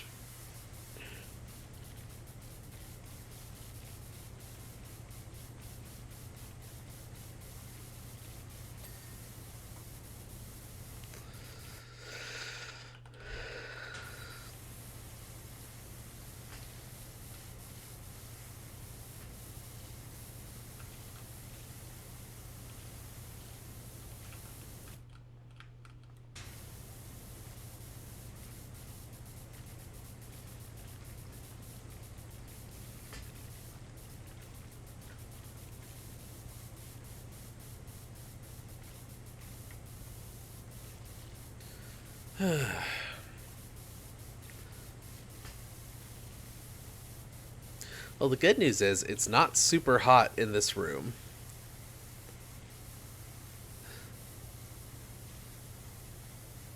I was really worried about it getting super hot in here because a lot of the time it does, especially when I'm streaming. and not being able to open the window is a big impediment to that, you know.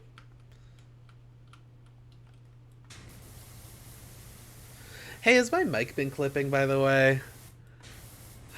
I'm just noticing that my like sound analysis thingy, my spectrogram definitely isn't the word I'm looking for.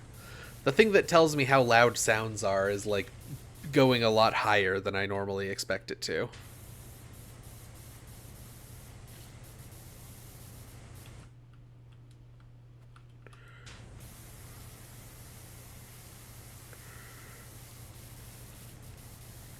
Like, seems fine to you? Cool.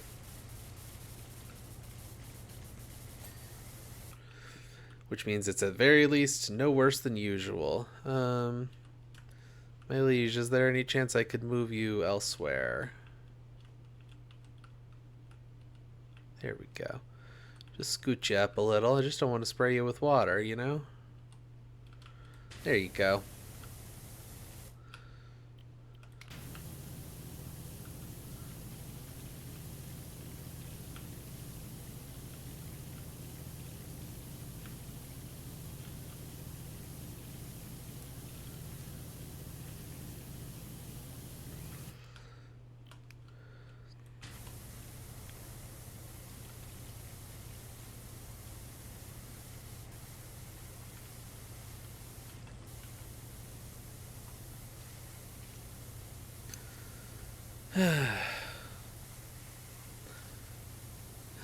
I have run out of things to talk about.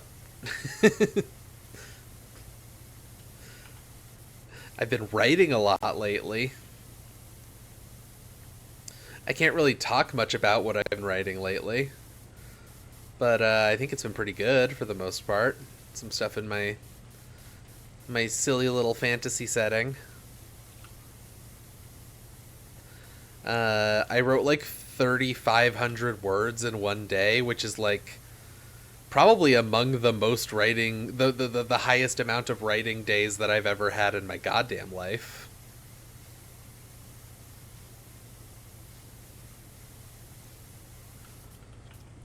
The thing I'm writing now, I think I'm up to about 11,000 words on, which is a lot by my standards. Like, I'm mostly like a short form story kind of person, or a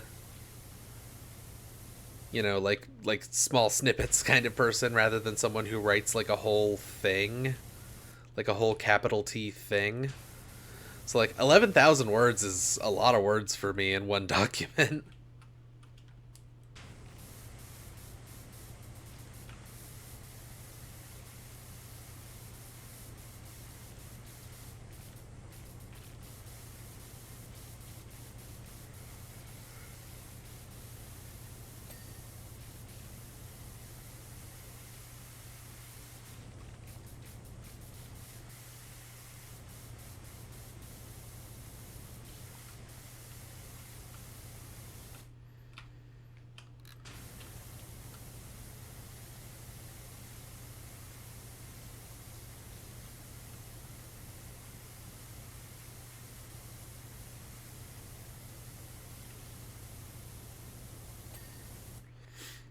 Hey, I just realized I think I did the intro wrong. I don't think I said the thing in the intro. I think I just said welcome to the long haul. I think I completely forgot to say the entire thing. I have the outro to redeem myself. I think I said it really fast. I don't remember saying it really fast. I remember saying welcome to the long haul really fast, but I don't remember saying the beginning thing. The exclamation point shiv thing.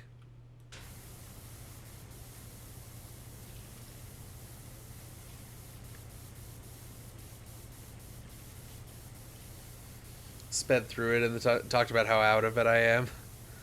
Yeah, fair enough. That does sound like something I would do. You'll VOD review. Oh, man.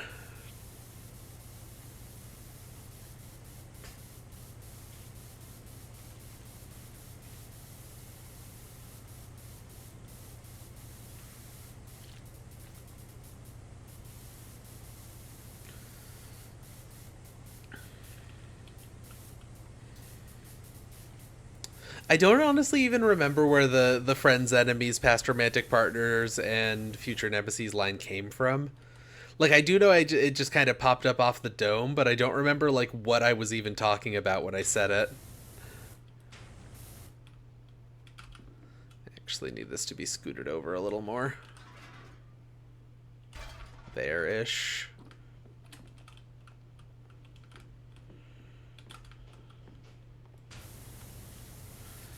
That way I can actually get at this side of the figurehead thing.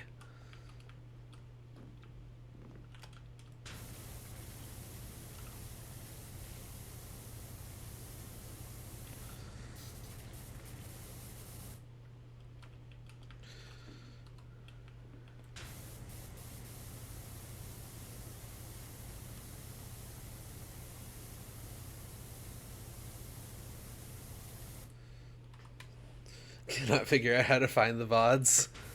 Oh no. The Twitch user interface is weird sometimes.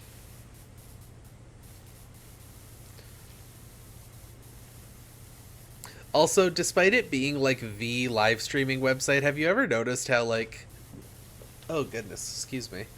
How Twitch's live stream thing is just like so much harder to use than the Google one? Like if I watch a live stream on Google, I can just click back in the live stream to whatever time code I want to go to, and it just works. That does not happen on Twitch.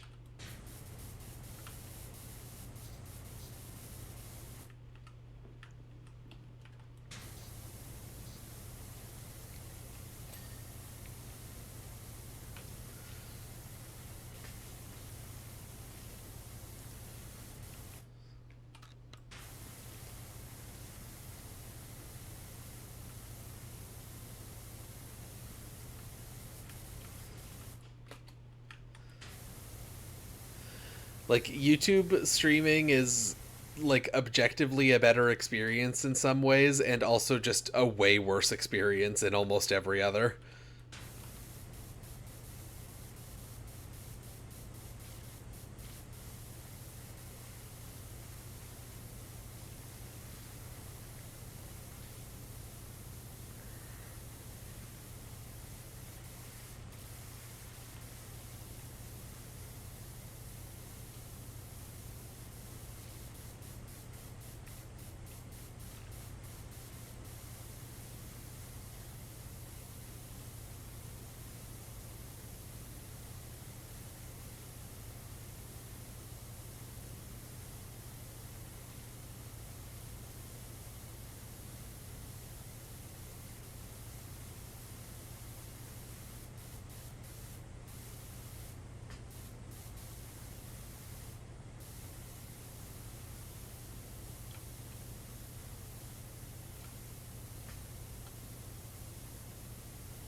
Really funny how bad a job they did incentivizing the YouTube equivalent of subscribing. Unique emotes, but they only work on the stream chats for that one channel. You can't even use them in the video comments for that channel or any channel. That's goofy. That's very silly. I don't know how long I just went silent for. I was very focused. Really, really focused on my task. That might have been fucking 20 minutes of silence for all I know. I was just thinking about stuff. Normal thing to do when you're live streaming. Just think about stuff instead of paying attention to the fact that you're live streaming.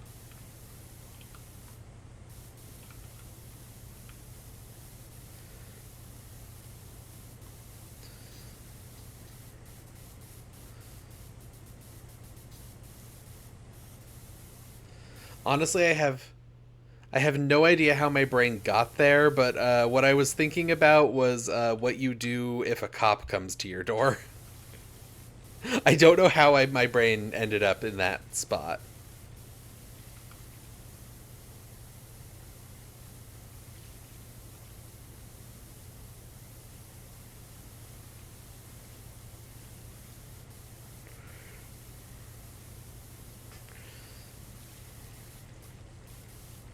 Yeah, it kind of seems like the trident is just sort of objectively the best thing in the entire game.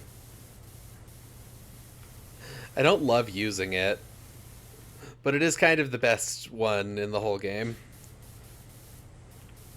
Pretty much without question.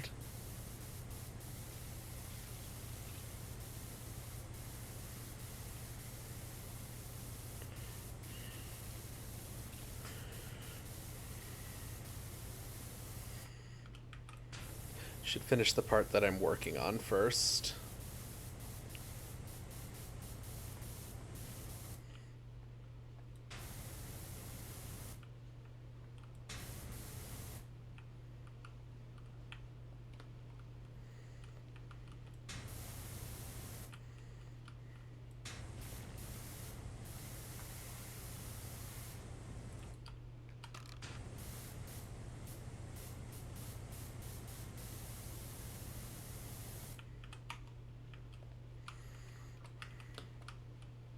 Oh.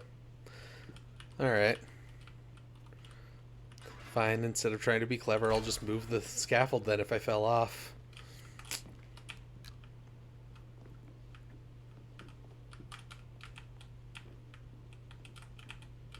Eh. Eh. Keep getting stuck on those stairs.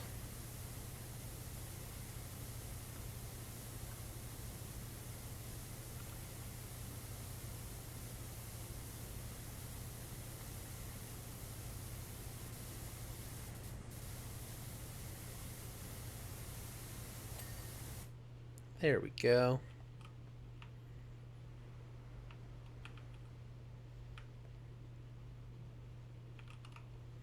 I don't know what actually counts as the entrance pediment. I don't really know what a pediment is. Because this is entrance wall. That part is pediment. Okay.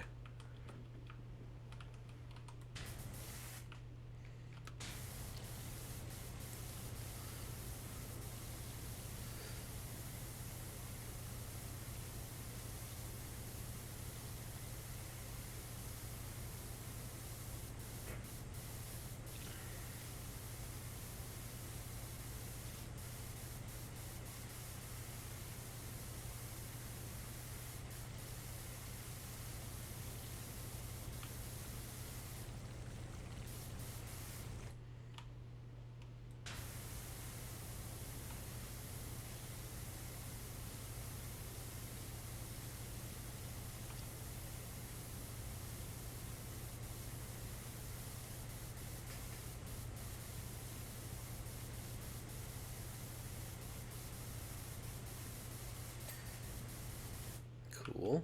There's the wall. Stop getting stuck.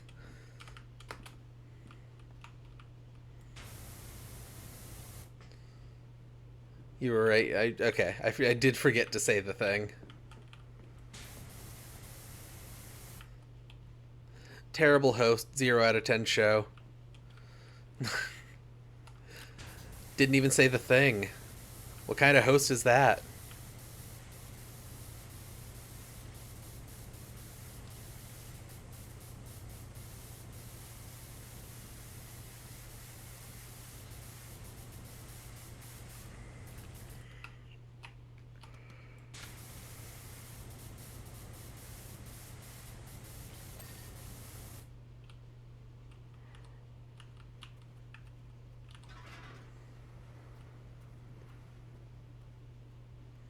I assume what I'm missing is this section of this wall, right? No? So what other things are the entrance pediment?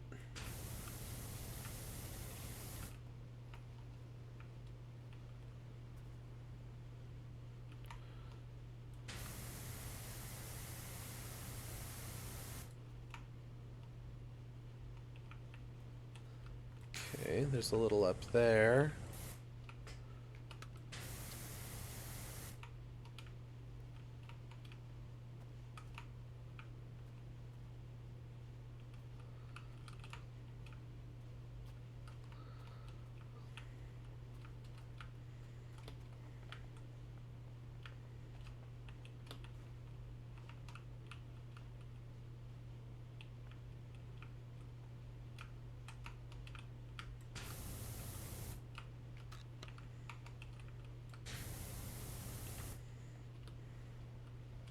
Oh, there it is. Okay.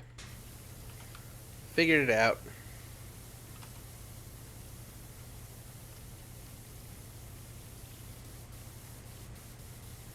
Oh, you forgive me? These things happen? Thank you. It's appreciated.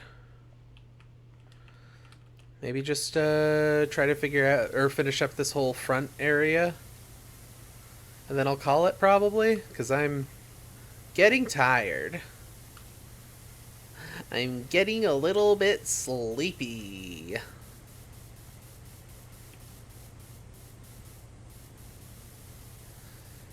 A little bit sleepy and beepy.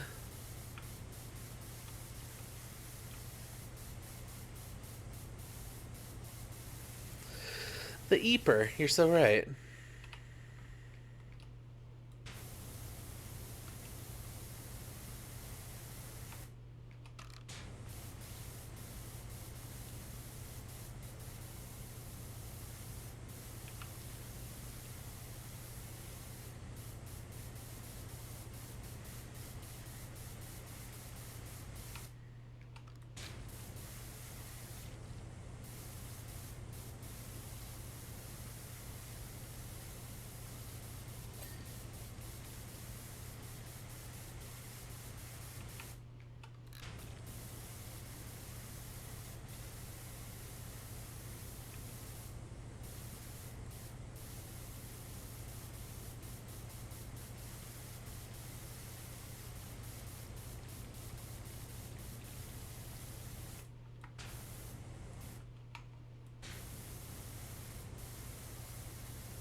There we go.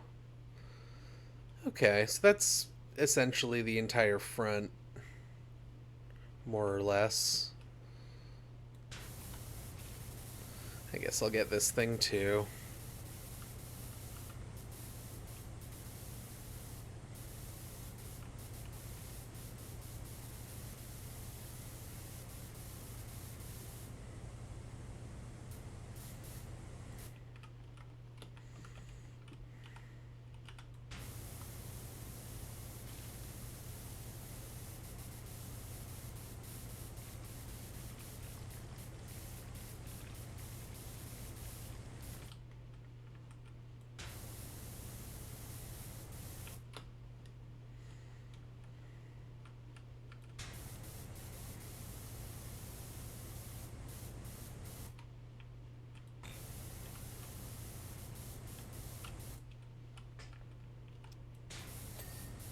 There we go.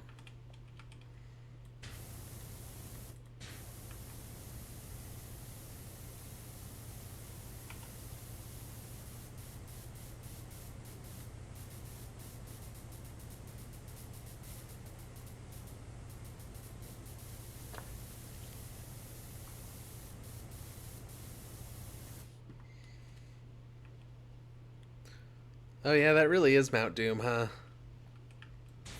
It's Mount Doom as hell.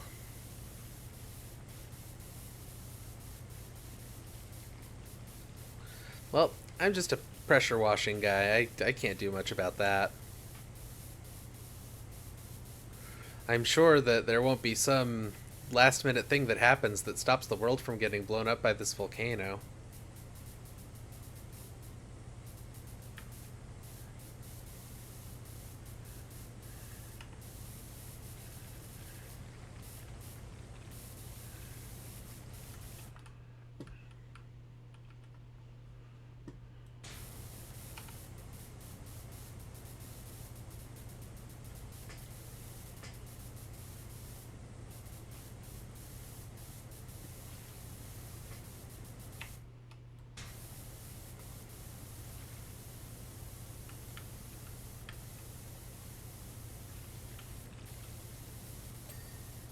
I don't know why I'm doing this whole pedestal thing now, even though I said I was done.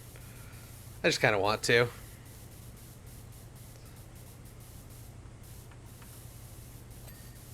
There we go.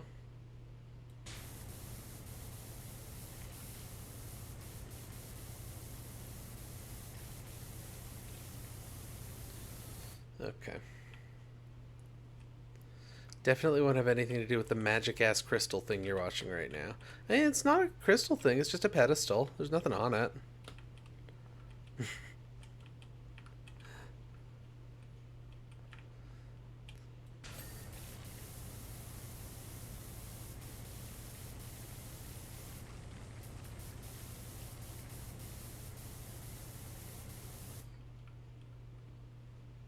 Pedestal. You are always saying that. Like, you say that constantly.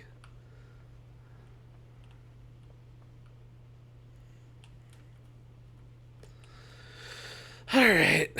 I'm gonna call this one good. I kind of want to keep going, but my body really doesn't, honestly. Let's finish up this entrance ceiling. That'll hopefully sate my desire to continue going.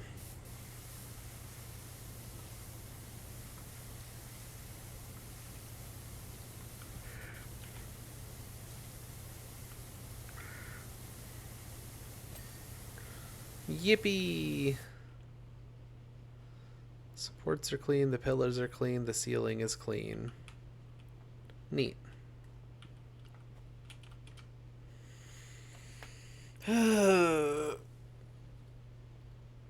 I'm stretching. Oh, I'm stretching lots and lots. My little plushy body should do what I'm doing. That would be cool.